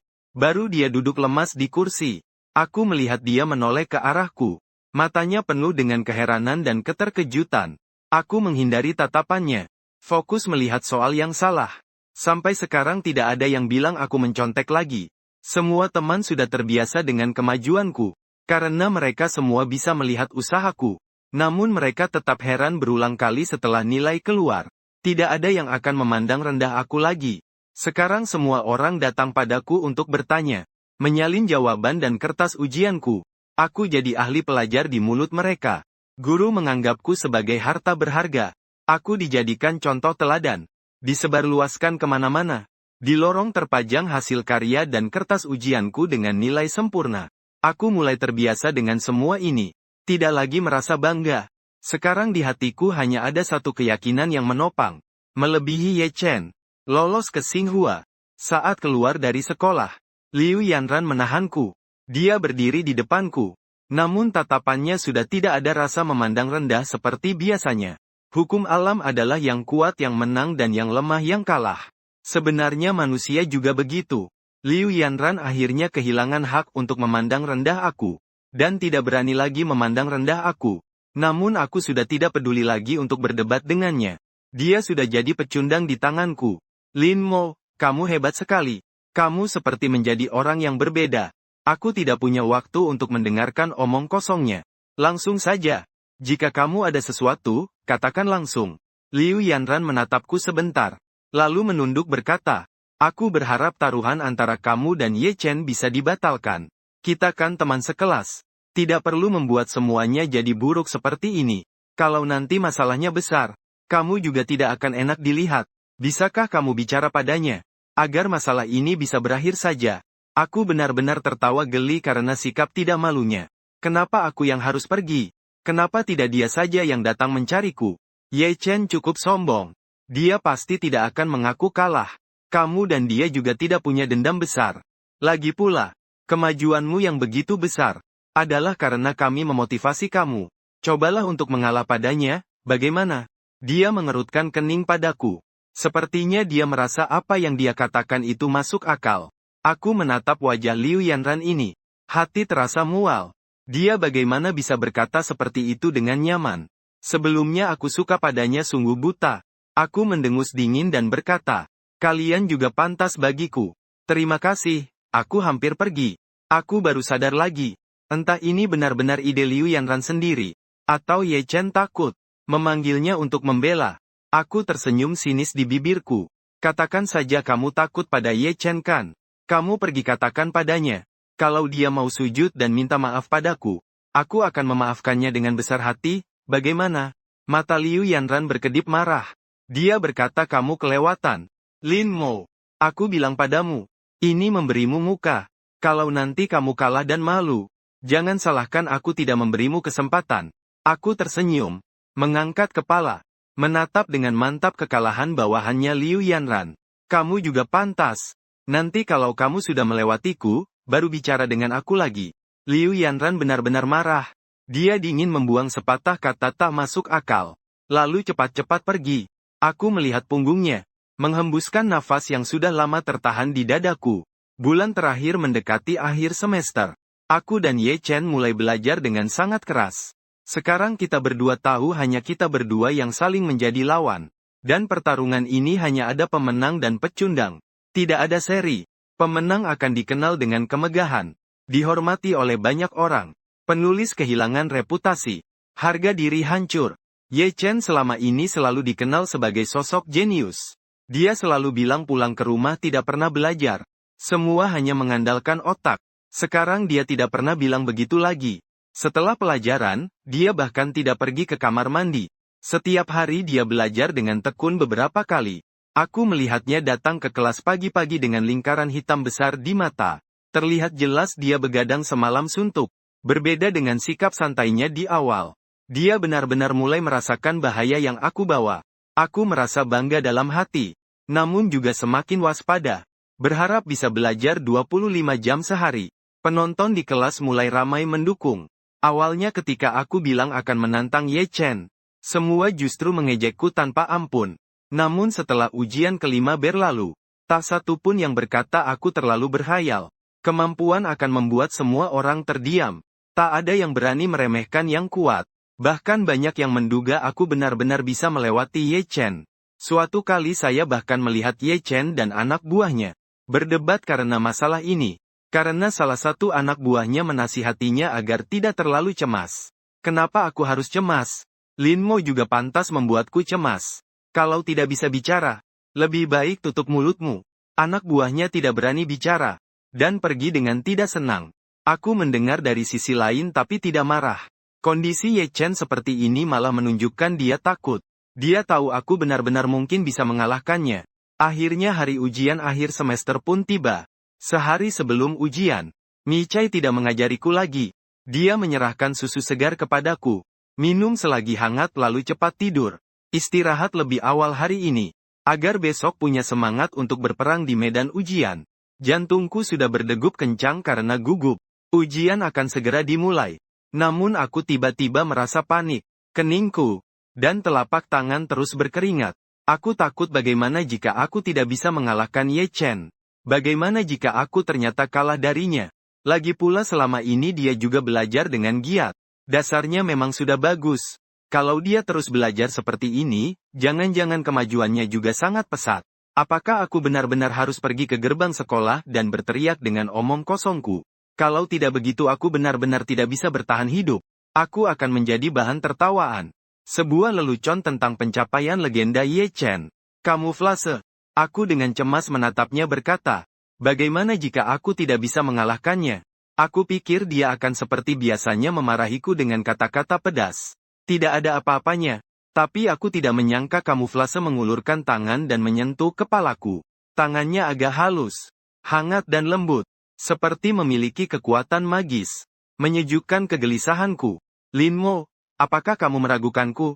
Apakah murid yang aku ajar akan kalah dari yang lain? Mengurangi semangat orang lain, menghancurkan wibawa diriku sendiri. Sambil berkata dia berjongkok di tepi tempat tidur, menatapku, mata kamuflase hitam dan dalam. Ketika menatap seseorang langsung, seolah bisa menarik jiwa orang itu masuk. Aku tiba-tiba merasa wajahku agak panas tanpa sebab. Setelah beberapa saat dia tersenyum, kamu bisa melakukannya. Sebenarnya kamu sangat cerdas. Sebelumnya karena dasar yang kurang bagus. Sekarang semuanya sudah tertutupi. Pasti lebih kuat dari siapapun. Aku bilang kamu bisa menang. Maka kamu pasti bisa menang. Ini pertama kalinya Camouflage benar-benar memujiku dengan sungguh-sungguh. Aku merasa mataku sedikit perih. Namun hatiku benar-benar menjadi tenang. Kupikir meskipun aku tidak percaya pada diriku sendiri, aku juga harus percaya pada Camouflage. Aku pasti bisa. Keesokan paginya aku sudah sampai di sekolah. Yang anehnya, aku justru tidak merasa gugup seperti tadi malam. Yang menggantikan itu adalah ketenangan. Ye Chen juga datang sangat pagi. Kami hanya saling bertatapan, dan melihat semangat bertarung di mata masing-masing. Dia duduk di bangku dan berkata padaku, kamu tidak punya kesempatan untuk menyesal. Lin Mo, nilaiku bukan didapat dari cara curang. Kamu akan segera tahu bahwa sampah akan tetap jadi sampah. Aku tidak membantah, hanya tersenyum dan membalas dengan pertanyaan. Kata-katamu, sebanyak itu, apa kamu sudah takut? Mata Ye Chen penuh dengan kebencian. Dia mendengus dingin dan menoleh pergi. Bel ujian segera berbunyi. Kertas ujian dibagikan ke mejaku. Aku memandang kertas itu sambil menarik napas dalam-dalam. Mulai mengerjakan soal. Soal pertama bisa. Soal kedua sudah dikerjakan, soal ketiga. Sederhana, saya sendiri tidak menyadari berlalunya waktu. Ketika saya menyelesaikan semua soal, saya mengangkat kepala. Jam di dinding baru menunjukkan kurang dari 60 menit. Saya tidak merasa sombong. Namun saya menenangkan diri dan memeriksa berulang-ulang. Ternyata saat memeriksa untuk kedua kalinya, saya menemukan kesalahan ceroboh karena salah baca soal. Saya langsung keringat dingin. Segera saya perbaiki. Baru saja diperbaiki, bel berbunyi. Pengumpulan ujian. Pelajaran kedua berikutnya. Dan pelajaran ketiga berjalan dengan lancar. Malamnya ketika pulang saya tidak belajar lagi. Langsung tidur. Pada titik ini, belajar lagi tidak ada artinya. Lebih baik saya tidur dengan nyenyak. Mengisi energi. Saat bangun, saya merasa segar bugar. Sebelumnya saya hanya tidur sekitar 5 jam sehari. Sekarang tidur 8 jam. Rasanya seluruh tubuh hidup kembali. Tapi Ye Chen berbeda. Saya melihatnya. Lingkar hitam di matanya lebih parah dari sebelumnya. Bawah matanya cekung dalam. Bawah mataku ada kantung mata yang sangat besar. Terlihat seperti disedot energi hidupnya oleh makhluk halus. Ini jelas karena tidak tidur semalaman tadi. Mungkin semalam begadang menghafal soal. Aku menggelengkan kepala. Saat seperti ini, belajar dadakan apa artinya? Melihat dia seperti itu, aku malah menjadi lebih tenang. Saat mengerjakan soal aku jadi lebih sabar. Semua tampak berjalan lancar. Tapi saat aku mengira ujian ini akan berakhir dengan mudah, tiba-tiba sesuatu yang tak terduga terjadi. Ketika mengerjakan soal terakhir, mataku menyempit melihat kertas ujian. Soal besar terakhir adalah soal geometri. Garis bantu ini harus digambar bagaimana? Aku tidak yakin. Karena masalah waktu. Matematika yang seharusnya di sesi kedua ditempatkan di sesi terakhir. Matematika selalu jadi kelemahanku. Kemampuan berpikir logikaku tidak terlalu baik. Namun dalam beberapa hari ini, aku hampir mengerjakan semua soal latihan yang bisa ditemukan. Aku percaya dengan usaha keras bisa menguasai soal-soal sebelumnya. Dan memang mengerjakannya lancar. Tidak ada yang tidak bisa kupecahkan. Tapi soal besar ini sangat sulit. Jika tidak teliti memahami soal, akan menganggapnya mudah. Hanya soal dengan pola biasa. Namun jika diperhatikan dengan seksama baru terlihat jebakannya. Keningku perlahan mengeluarkan keringat dingin. Tanganku juga mulai bergetar sedikit. Nilai soal ini adalah 15. Tidak terlalu tinggi. Tidak terlalu rendah juga. Tapi bagi aku dan Ye Chen yang setiap poinnya menentukan kemenangan. Jika salah, itu seperti terpeleset. Jatuh ke dalam jurang yang dalam. Aku tak bisa menahan diri untuk menengok Ye Chen. Ekspresinya sangat santai. Setelah menulis sebuah angka di kertas, ia dengan cekatan meletakkan pulpen, kemudian menggerakkan lengannya sebentar, berdiri di meja dan mulai beristirahat. Bahkan sudut mulutnya sudah tersenyum sedikit. Hatiku berdegup kencang. Mungkin Ye Chen tidak membaca soal ini dengan teliti. Atau mungkin dia benar-benar bisa mengerjakannya. Hatiku kacau balau. Musim panas Juli. Terik yang tak tertahankan. Suara jangkrik di luar jendela membuat resah. Setetes keringat menetes dari daguku ke meja. Dalam sekejap, otakku kosong sama sekali. Aku sudah selesai, kata hatiku. Namun saat aku hampir runtuh, wajah seseorang tiba-tiba melintas di pikiranku. Wajah yang indah diterangi setengah bayangan oleh sinar matahari senja. Kamuflase. Berdiri di depan jendela dengan tenang menatapku. Dia berkata, Lin Mo, kenapa kamu belajar? Apa yang kukatakan waktu itu ya? Aku bilang aku ingin mengalahkan Ye Chen. Aku ingin masuk Xinghua Kan. Kamu belajar untuk diri sendiri. Untuk bisa menguasai hak memilih dalam hidupmu. Lin Mo, kamu memilih untuk dirimu sendiri. Hanya kamu sendiri yang memiliki hak memilih hidupmu. Aku merasa seolah disiram air dingin. Tiba-tiba jadi tenang. Belajar sampai sekarang. Aku mengalihkan semua perhatianku pada Ye Chen. Aku lupa maksud sebenarnya belajar. Belajar untuk diri sendiri, bukan sekadar dipilih. Agar aku memiliki hak untuk memilih. Ye Chen hanyalah sebuah insiden kecil dalam hidupku. Kalau aku terus-terusan fokus padanya, maka aku tidak akan pernah keluar dari sini. Aku menghembuskan napas. Menenangkan hatiku. Tidak lagi melihat Ye Chen yang meletakkan pena. Semua suara di sekeliling menghilang. Aku mencurahkan seluruh semangat untuk soal ini. Detik jarum jam berdetak terus. Tidak tahu sudah berapa lama. Akhirnya dalam pikiranku muncul kilasan ide. Kata-kata guru matematika itu terngiang di telingaku. Bangun ruang. Kamu harus memprioritaskan untuk memikirkan garis bantu khusus. Aku mengerti bagaimana harus menggambar garis bantu ini. Aku tidak berani menunda. Segera menggambar garis itu. Lalu dengan cepat menuliskan langkah-langkah penyelesaian di kartu jawaban. Saat ujung bolpoinku menuliskan huruf terakhir, lonceng berbunyi. Waktunya habis. Aku mendorong kartu jawaban. Hampir roboh kesandaran kursi seperti orang kehabisan tenaga. Angin bertiup masuk dari luar jendela. Punggungku terasa dingin dan basah. Pakaian belakangku sudah basah oleh keringat dingin. Setelah lama, akhirnya aku mengumpulkan sedikit tenaga. Melihat ke depan, Ye Chen juga sedang memandangku. Tatapan kami bertemu. Sebuah percikan api muncul di udara. Kami berdua tidak bicara. Di saat seperti ini, perdebatan yang tidak berguna sudah tak ada artinya. 3 hari kemudian, apakah Tuhan atau setan, akan terlihat dari hasilnya. Menunggu hasilnya sangat panjang. Namun rasanya seperti hanya sekejap saja. Selama 3 hari ini aku lupa apa yang sedang kulakukan. Saya benar-benar tidak bisa belajar. Setiap hari membuka buku. Di depan mata selalu terlintas soal ujian akhir semester. Setiap malam saya bermimpi. Kadang saya bermimpi saya menang. Saya mendapatkan nilai lebih dari 700. Jauh melampaui Ye Chen. Tertawa keras dalam mimpi. Kadang-kadang saya bermimpi saya kalah. Gagal dengan selisih 1 poin. Berdiri di pintu gerbang sekolah.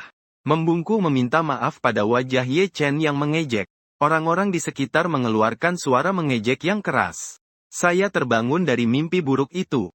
Saya membagikan berbagai gambar permohonan keberuntungan di Weibo. Saya merasa seperti hampir kehilangan akal. Tapi saat saya belum sempat bereaksi, waktu pengumuman nilai pun tiba. Duduk di depan meja. Perasaan saya berayun antara tegang dan tenang. Di satu sisi saya merasa hasilnya sudah tidak penting lagi. Apa yang saya capai hari ini sudah membuktikan segalanya. Bagi saya sendiri, saya sudah meraih kesuksesan. Namun di sisi lain, begitu terbayang Ye Chen akan kembali mengungguli saya menjadi sangat marah. Bahkan sampai putus asa.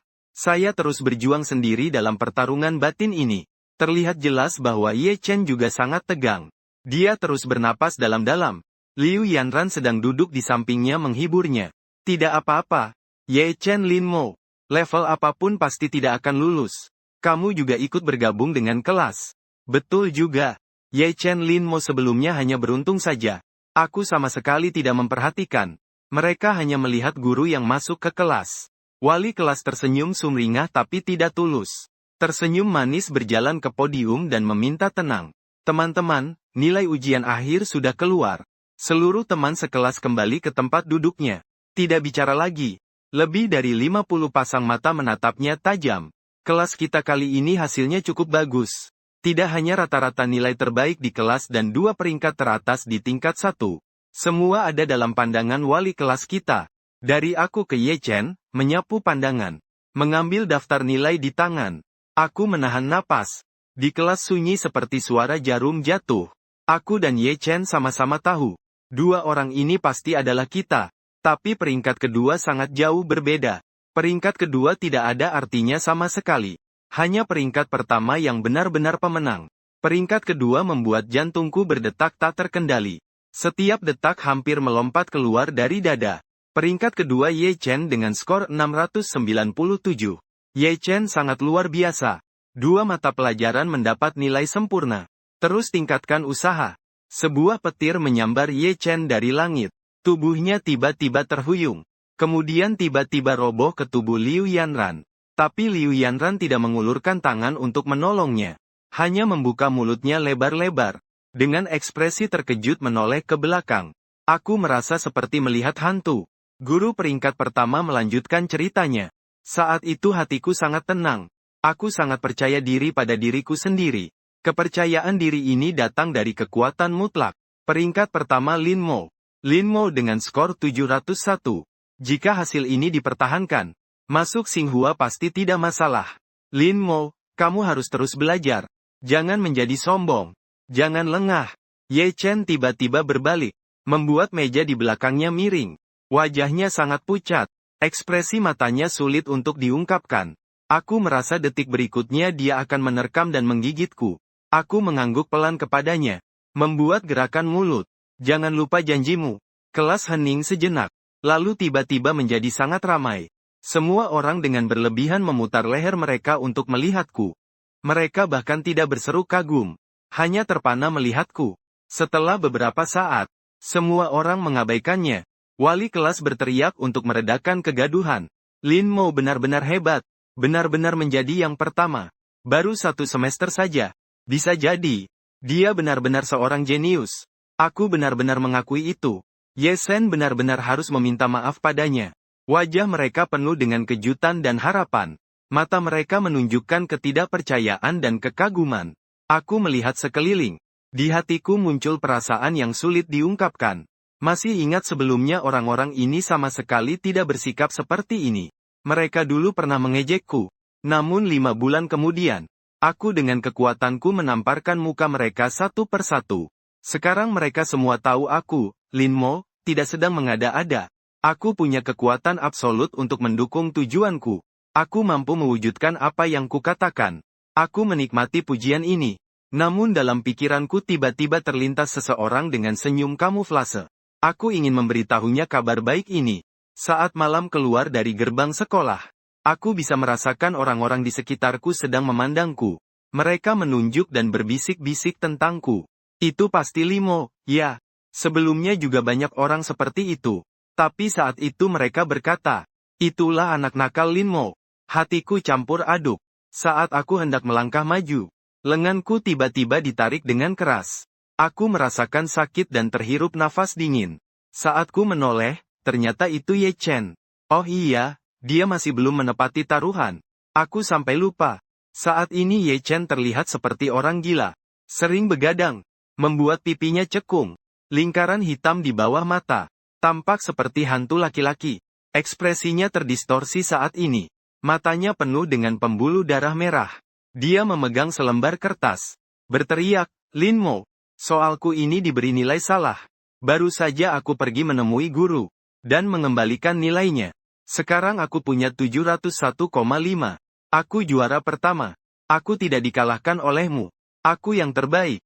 Teman-teman di sekitarku langsung heboh dan ramai. Taruhan terkenal ini.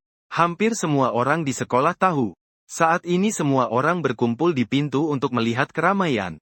Untuk sesaat pintu sekolah sangat sesak. Ye Chen menatapku dengan marah. Kukunya hampir menusuk dagingku. Sampah selalu saja sampah. Lengkungan di sudut mulutnya berlebihan dan terdistorsi. Kamu tidak akan pernah bisa mengalahkanku. Orang di sebelah tidak menyangka ada perubahan seperti ini. Semua mengelilingi kami dan berbisik. Ah, bagaimanapun juga ini Ye Chen.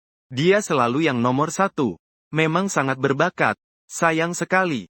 Hanya kurang 0,5. Lin Mo juga sangat hebat. Tapi waktu yang diberikan memang terlalu singkat. Suara keramaian di sekeliling.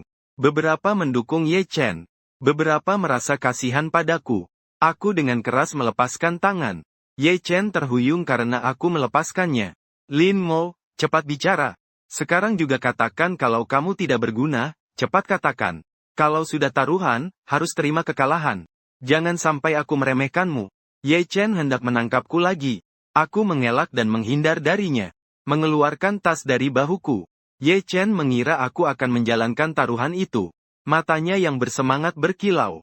Mengeluarkan ponsel dan langsung merekamku. Orang ini benar-benar berpikiran jahat.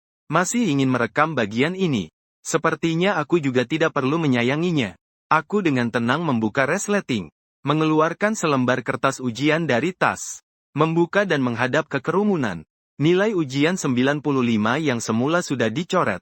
Diganti menjadi 100. Aku tersenyum. Menatap mata Ye Chen dan berkata, maaf. Aku juga mendapatkan nilai tambahan 5 poin. Nilaiku seharusnya 706, kan? Akui saja kamu kalah dariku. Dan minta maaf padaku. Aku mengembalikan kata-katanya secara utuh. Ye Chen, menangkan taruhan dan terima kekalahan. Jangan buat aku meremehkanmu. Ekspresi Ye Chen terlihat jelas dengan mata telanjang. Warna merah di wajahnya menghilang sepenuhnya. Wajahnya menjadi pucat pasi. Dengan suara tergagap berkata, ini tidak mungkin. Aku yang sebenarnya berbahaya. Seketika semua orang hampir menghela nafas kaget. Tempat itu langsung gaduh. Berbagai macam komentar terdengar. Kebanyakan mengejek Ye Chen. Aku melihat mereka menyalahkan Ye Chen. Tiba-tiba aku merasa sedikit bingung. Saat itu aku menantangnya. Semua orang bilang aku omong kosong. Semuanya seperti terbalik. Ye Chen berdiri diam.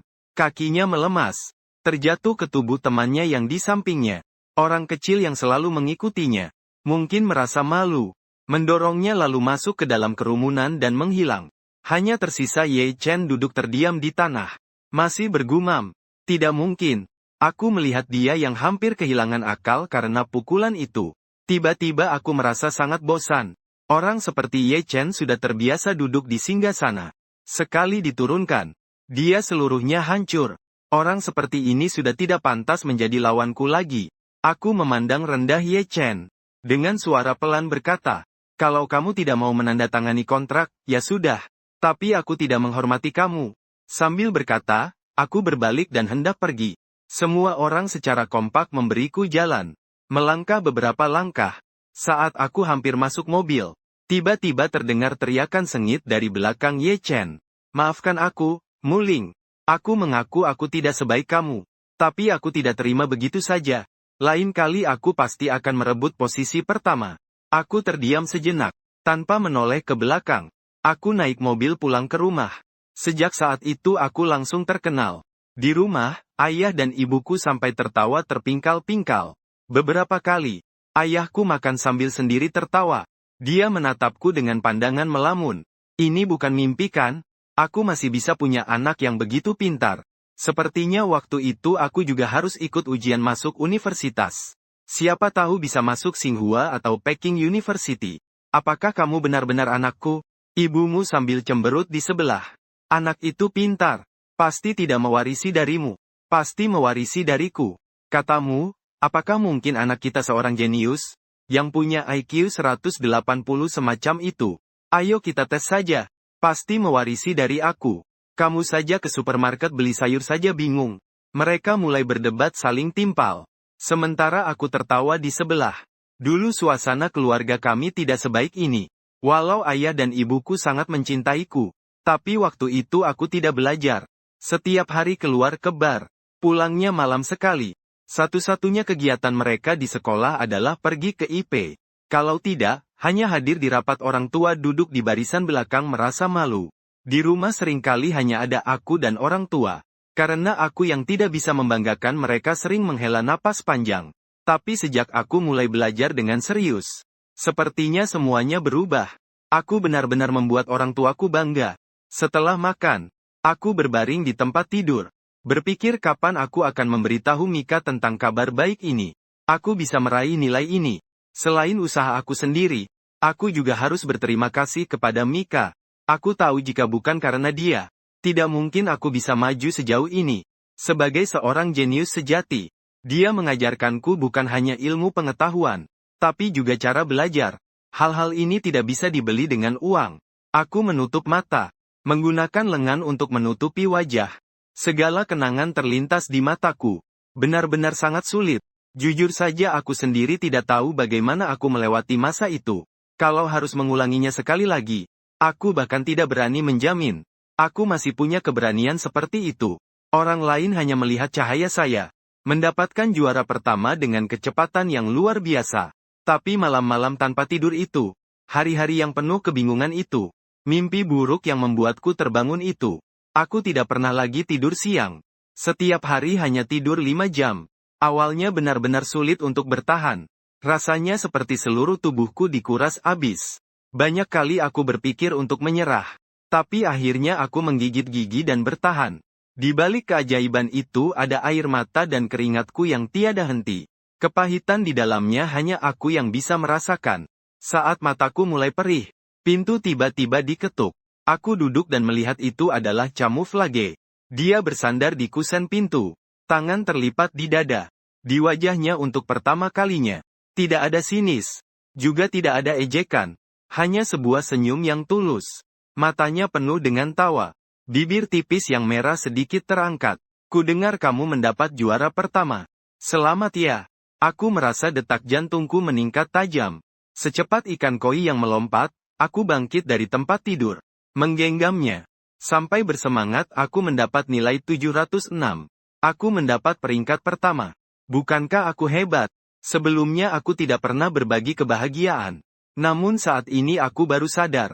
Orang yang paling ingin aku bagikan kebahagiaannya hanyalah dia. Nietzsche tersenyum sambil menarik wajahku. Kelihatannya dia juga bukan orang bodoh. Tidak perlu diperiksa lagi. Aku jadi bicara cadel karena dia menarikku. Aku pun langsung menariknya ke meja belajar. Satu persatu menunjukkan nilai ujianku padanya. Aku bilang kepadanya, soal terakhir itu sulit sekali aku kerjakan. Bagaimana akhirnya aku bisa menyelesaikannya? Aku bilang kepadanya, Ye Chen kalah dariku karena salah mengerjakan soal itu. Aku juga bilang kepadanya. Setelah mengerti, aku belajar untuk diriku sendiri. Nietzsche tidak memotong ucapanku. Aku hanya menopang kepala. Melihatku sambil tersenyum dari samping. Aku terus mengangguk. Saat mengakhiri cerita, dengan mata berbinar aku menatapnya. Guru Mi, semester depan kita akan belajar apa? Nietzsche diam beberapa saat, lalu meraih dan mengelus rambutku. Kamu sudah lulus pelatihan. Guru sudah tenang. Aku juga harus kembali ke kelas. Aku tiba-tiba terpaku. Kata-kata yang ingin kuucapkan tadi tersangkut di tenggorokanku. Aku menatapnya ingin berkata, bisakah kamu tidak pergi? Ini terlalu mendadak. Tapi aku tidak bisa mengatakannya. Aku bahkan lupa. Nietzsche bukan guru privatku. Dia adalah mahasiswa magister dan doktoral di Tsinghua. Masa depannya sangat bercahaya. Jauh lebih cerah dari masa depanku. Mengajarkanku belajar hanyalah sebuah kebetulan. Sekarang dia harus kembali. Kembali ke tempat dia bisa bersinar dan berkontribusi. Aku tak bisa menghambatnya. Terlalu mendadak, bukan? Aku pura-pura tidak peduli dan tersenyum. Waktu berlalu begitu cepat. Nietzsche tidak berkata apa-apa. Dia hanya menatapku dengan diam. Matanya dalam dan berkilau seperti obsidian. Aku merasakan suhu di wajahku naik bersama udara di dalam ruangan. Suasana menjadi canggung sejenak. Saat aku tak tahan ingin bicara, Nietzsche tiba-tiba berdiri. Di luar jendela lalu lalang kendaraan. Gelap malam dipenuhi cahaya neon yang fantastis. Menerobos masuk dari jendela. Dia bersandar pada kegelapan malam yang luas ini. Sambil tersenyum padaku. Lin Mo, aku menunggu kamu di Tsinghua. Mataku terasa pedih. Air mata pun menetes. Baiklah, aku mengusap air mataku. Setahun kemudian aku datang mencari kamu. Saat kembali ke sekolah, semuanya sudah selesai dan jelas. Aku menggantikan Ye Chen. Menjadi dewa pelajar yang baru. Liu Yanran menahanku di hari pertama pulang sekolah. Dia ragu-ragu cukup lama. Mengatakan aku sudah putus dengan Ye Chen. Aku sangat tidak sabar. Apa yang sebenarnya ingin kamu katakan? Dia bingung cukup lama. Mengeluarkan satu kalimat. Maaf. Sebelumnya aku yang salah. Lin Mo, apa kamu pikir kita masih punya kesempatan? Hatiku sangat jijik. Belum dengar pembicaraannya. Aku langsung memotong ucapannya. Apa kamu pikir kamu pantas untukku? Kuingat dan aku pun berbalik berjalan pergi. Liu Yanran terpaku berdiri di tempat. Tunggu. Aku sudah keluar dari gerbang sekolah. Tetap melihat dia berdiri di sana. Semangat belajar Ye Chen semakin kuat. Sekarang dia seperti aku dulu yang belajar keras setiap hari. Makan juga belajar. Tidur pun belajar. Tapi aku justru lebih santai dalam sikap. Aku merasa kesehatan tubuh adalah yang utama. Setelah serius mendengarkan pelajaran, aku pulang hanya belajar sampai jam 11 lalu langsung tidur. Menjaga tidur yang cukup, agar memiliki tubuh yang sehat. Ye Chen seolah-olah terobsesi. Ingin mengalahkanku. Namun aku menekan dia dengan sangat ketat. Mungkin dia menemukan jalan buntu. Rasanya otaknya tidak sepintar dulu lagi.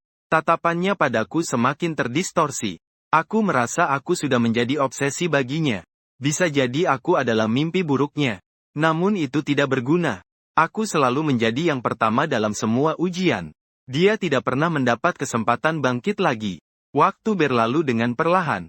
Saat aku mulai terbiasa dengan hari-hari seperti ini, ujian masuk perguruan tinggi pun datang. Sama seperti ujian akhir tahun lalu di bulan Juni yang panas membakar. Seluruh sekolah dipenuhi angin panas dan suara jangkrik yang menyengat. Entah karena nasib buruk apa. Aku kembali bersama Ye Chen dalam ruang ujian yang sama. Hanya saja kali ini aku di depan. Dia di belakang. Aku bisa merasakan tatapan dari belakang.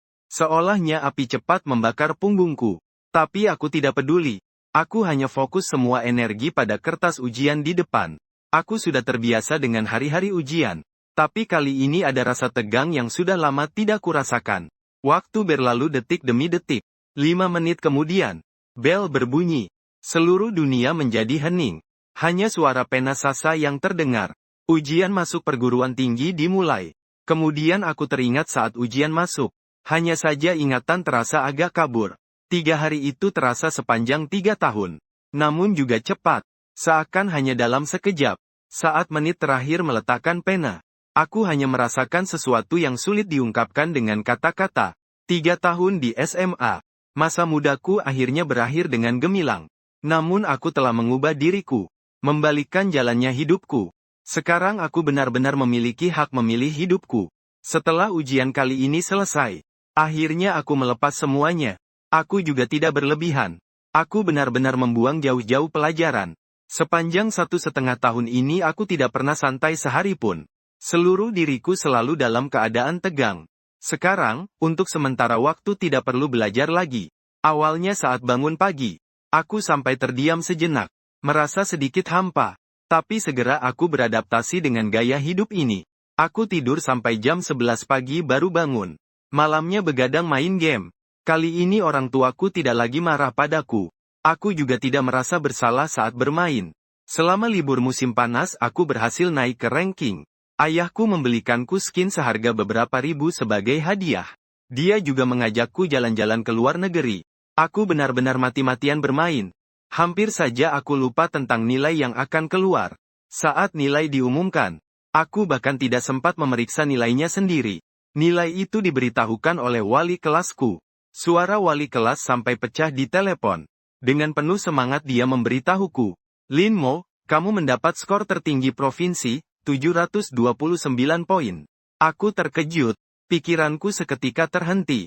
Skor tertinggi provinsi 729 poin. Saat itu aku malah tidak langsung merasa senang. Aku malah berpikir bahwa aku masih kalah 10 poin dari Michai. Bagaimana otak orang itu bisa seperti itu? Wali kelas membentakku keras agar aku sadar dari pikiran yang melayang. "Lin Moer, pilihlah jurusan dengan baik. Nanti kalau sudah kembali ke sekolah, aku akan bantu kamu memberi saran. Mengerti tidak? Pasti Beijing University dan Tsinghua University akan menelpon kamu." Ah, jadi mau ke Beijing University atau Tsinghua University sebenarnya? Aku menahan senyum.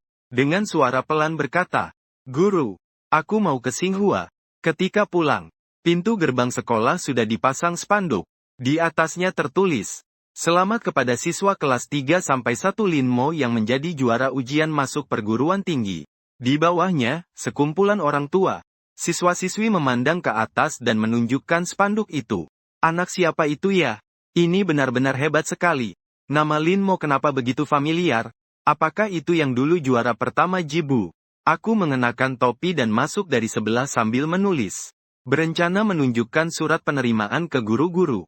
Sesampainya di kantor, semua guru tersenyum lebar sambil melihatku. Aku seperti sedang melihat panda besar. Guru matematika menuangkan segelas teh untukku. Berkata, "Panas tidak? Cepat minum air." Aku menyerahkan surat penerimaan itu. Mereka terkagum-kagum dan melihat satu persatu. Guru sejarah melepas kacamata. Wajah hampir menempel. Satu kata dilihat dengan seksama. Surat penerimaan Tsinghua ini memang beda. Guru di samping menggoda dia. "Pak Li, belum pernah lihat surat penerimaan Tsinghua ya? Belum pernah lihat surat penerimaan Tsinghua yang peringkat terbawah. Lin Mo, kamu benar-benar hebat. Tahun depan saat aku bawa kelompok berikutnya, pasti akan ada yang bilang begitu." Aku tersenyum. Menanyakan ke guru Ye Chen dan Liu Yanran diterima di mana. Tak disangka begitu aku bilang ini, wajah beberapa guru berubah. Beberapa saat kemudian, guru matematika menghela nafas dan berkata, "Anak Ye Chen punya semangat juang yang terlalu besar. Dia keras kepala mau ke Tsinghua. Dia hanya mengisi satu pilihan ini saja. Kami tidak bisa menghentikannya. Sebagai orang tua juga tidak tahu. Membujuk anak ini, nilainya memang bagus. Namun kali ini penampilannya benar-benar pas-pasan. Nilainya tidak diterima. Tapi tidak mau menyerah. Memaksa untuk mengulang tahun. Bagaimanapun dibujuk tidak mau dengar. Kalau mengulang harus melalui banyak kesulitan." Liu Yanran lupa. Bagaimanapun juga, itu juga Universitas 985. Sepertinya juga tidak buruk. Mereka segera melupakan topik itu. "Lin Mo, beberapa hari lagi sekolah kita akan mengadakan sebuah konferensi sumpah. Kisahmu sangat legendaris. Kamu harus menceritakan itu kepada adik-adik kelasmu, untuk memotivasi mereka." Aku terdiam sejenak, lalu tersenyum dan setuju. 2 hari kemudian, lapangan sudah penuh sesak. Mungkin aku terlalu terkenal. Banyak siswa kelas 1, bersama orang tua mereka datang dengan antusias. Bahkan sebagian besar alumni juga datang. Ingin melihat langsung juara provinsi seperti aku. Kerumunan manusia yang padat, berdempetan dan berdesak-desakan. Tidak seperti suasana saat lomba olahraga. Aku berdiri di atas panggung. Kepala sekolah memperkenalkan riwayat hidupku dari awal sampai akhir. Bahkan membacakan semua nilai dari yang terendah. Peringkat kedua dari bawah di kelas. Peringkat 236. Peringkat 118. Peringkat 34 kedua. Sisanya adalah peringkat pertama. Perjalanan kebangkitan yang nyata seperti itu menginspirasi semua orang yang hadir. Semua orang bersorak riang. Aku berdiri di atas sana. Hati saya penuh dengan berbagai perasaan. Saya hampir melupakan hari-hari saya yang penuh hitung mundur itu. Dulu pernah suatu saat, saya adalah contoh yang buruk. Waktu itu semua orang membenci saya. Saya hanyalah orang biasa. Saya juga pernah merasa pengecut. Saya pernah mundur. Saya pernah menangis. Tak bisa menahan diri. Juga pernah terjaga sepanjang malam karena mimpi buruk. Tapi akhirnya saya tetap bertahan dengan gigih. Melihat ke belakang. Semua ini seperti mimpi yang tak masuk akal. Dalam waktu kurang dari 2 tahun. Hidup saya berubah drastis. Banyak orang yang harus saya ucapkan terima kasih. Saya harus berterima kasih kepada orang tua saya. Saya harus berterima kasih kepada kamuflase. Saya harus berterima kasih kepada orang tua yang tidak memandang rendah saya. Tapi yang paling saya harus berterima kasih adalah diri saya sendiri yang berjalan sendiri dalam kegelapan. Bertahan melewati malam-malam penuh keputusasaan itu. Akhirnya saya tiba di fajar kemenangan. Saya mengambil tulisan dan memandang lapangan olahraga. Sekilas saya melihat Ye Chen dan Liu Yanran yang berdiri di bawah. Mereka tidak tahu kenapa mereka datang. Mungkin masih merasa belum rela. Melalui kerumunan manusia yang sangat banyak, tatapan kami bertemu sejenak. Pandangan saya segera berpindah. Ye Chen hanyalah sebuah bab kecil dalam hidupku. Mungkin aku juga harus berterima kasih pada bab kecil ini. Tanpa derita dan penghinaan itu. Juga tanpa tekadku untuk berjuang keras setelahnya. Namun sekarang aku sudah tidak menganggap dia penting lagi. Dia sudah lama kutinggalkan di belakang. Sinar matahari musim panas terlalu menyilaukan. Tetapi tidak ada seorang pun yang meninggalkan lapangan olahraga. Aku membuka naskahku. Menceritakan secara singkat proses psikologisku dan metode belajar. Akhirnya aku memandang kerumunan di bawah panggung dengan suara berat berkata, "Teman-teman sekelas, aku harap kalian bisa mengerti. Belajar bukan segalanya. Tapi belajar bisa memberikan kita kesempatan untuk memilih. Kita tidak ingin seumur hidup dipilihkan. Untuk berjalan di jalan yang tidak ada pilihan lain. Sedangkan belajar akan membuka pintu yang lebih tinggi bagi kita." Baru saat itu aku memegang mikrofon. Kita punya hak untuk memilih jalan hidup kita sendiri. Seluruh ruangan setelah hening sejenak meledak dalam tepuk tangan yang meriah. Aku menatap langit di kejauhan. Dan tersenyum lega. Saat mendengar kabar tentang Ye Chen. Sudah memasuki liburan musim panas tahun pertama kuliah. Tsinghua dipenuhi dengan murid-murid terbaik seluruh negeri. Suasana belajar jauh berbeda dari sebelumnya. Aku sibuk dan merasa penuh setiap hari. Suatu kali secara kebetulan, teman SMA dalam grup chat membicarakan Ye Chen. Mereka bilang Ye Chen mengulang setahun. Keadaan mentalnya semakin buruk. Tetap tidak bisa masuk Tsinghua. Namun Tsinghua sudah menjadi obsesi baginya. Dia masih ingin mengulang. Tetapi orang tuanya memaksa dia memilih jurusan. Sebenarnya itu juga sekolah yang bagus. Hanya saja mimpinya tidak bisa terwujud lagi. Mereka bersedih dalam grup chat. Beberapa orang masih ingat perselisihan kita. Dan sengaja bertanya pendapatku. Aku tidak membalas. Hanya saja dalam hati merasa campur aduk. Saat aku sedang merenung. Tiba-tiba aku menabrak seseorang di depan. Aku menengadah hendak berbicara. Nietzsche langsung memberikan secangkir teh susu di tanganku. "Kamu kenapa melamun? Tidak lihat jalan?" Sambil berkata dia menarik tanganku berjalan maju. Sambil berjalan dia berkata, "Aku ada rapat sore ini. Nanti makan katak sapi, bagaimana? Di tempat favoritmu itu. Musim panas bulan Agustus. Sinar matahari pas sekali.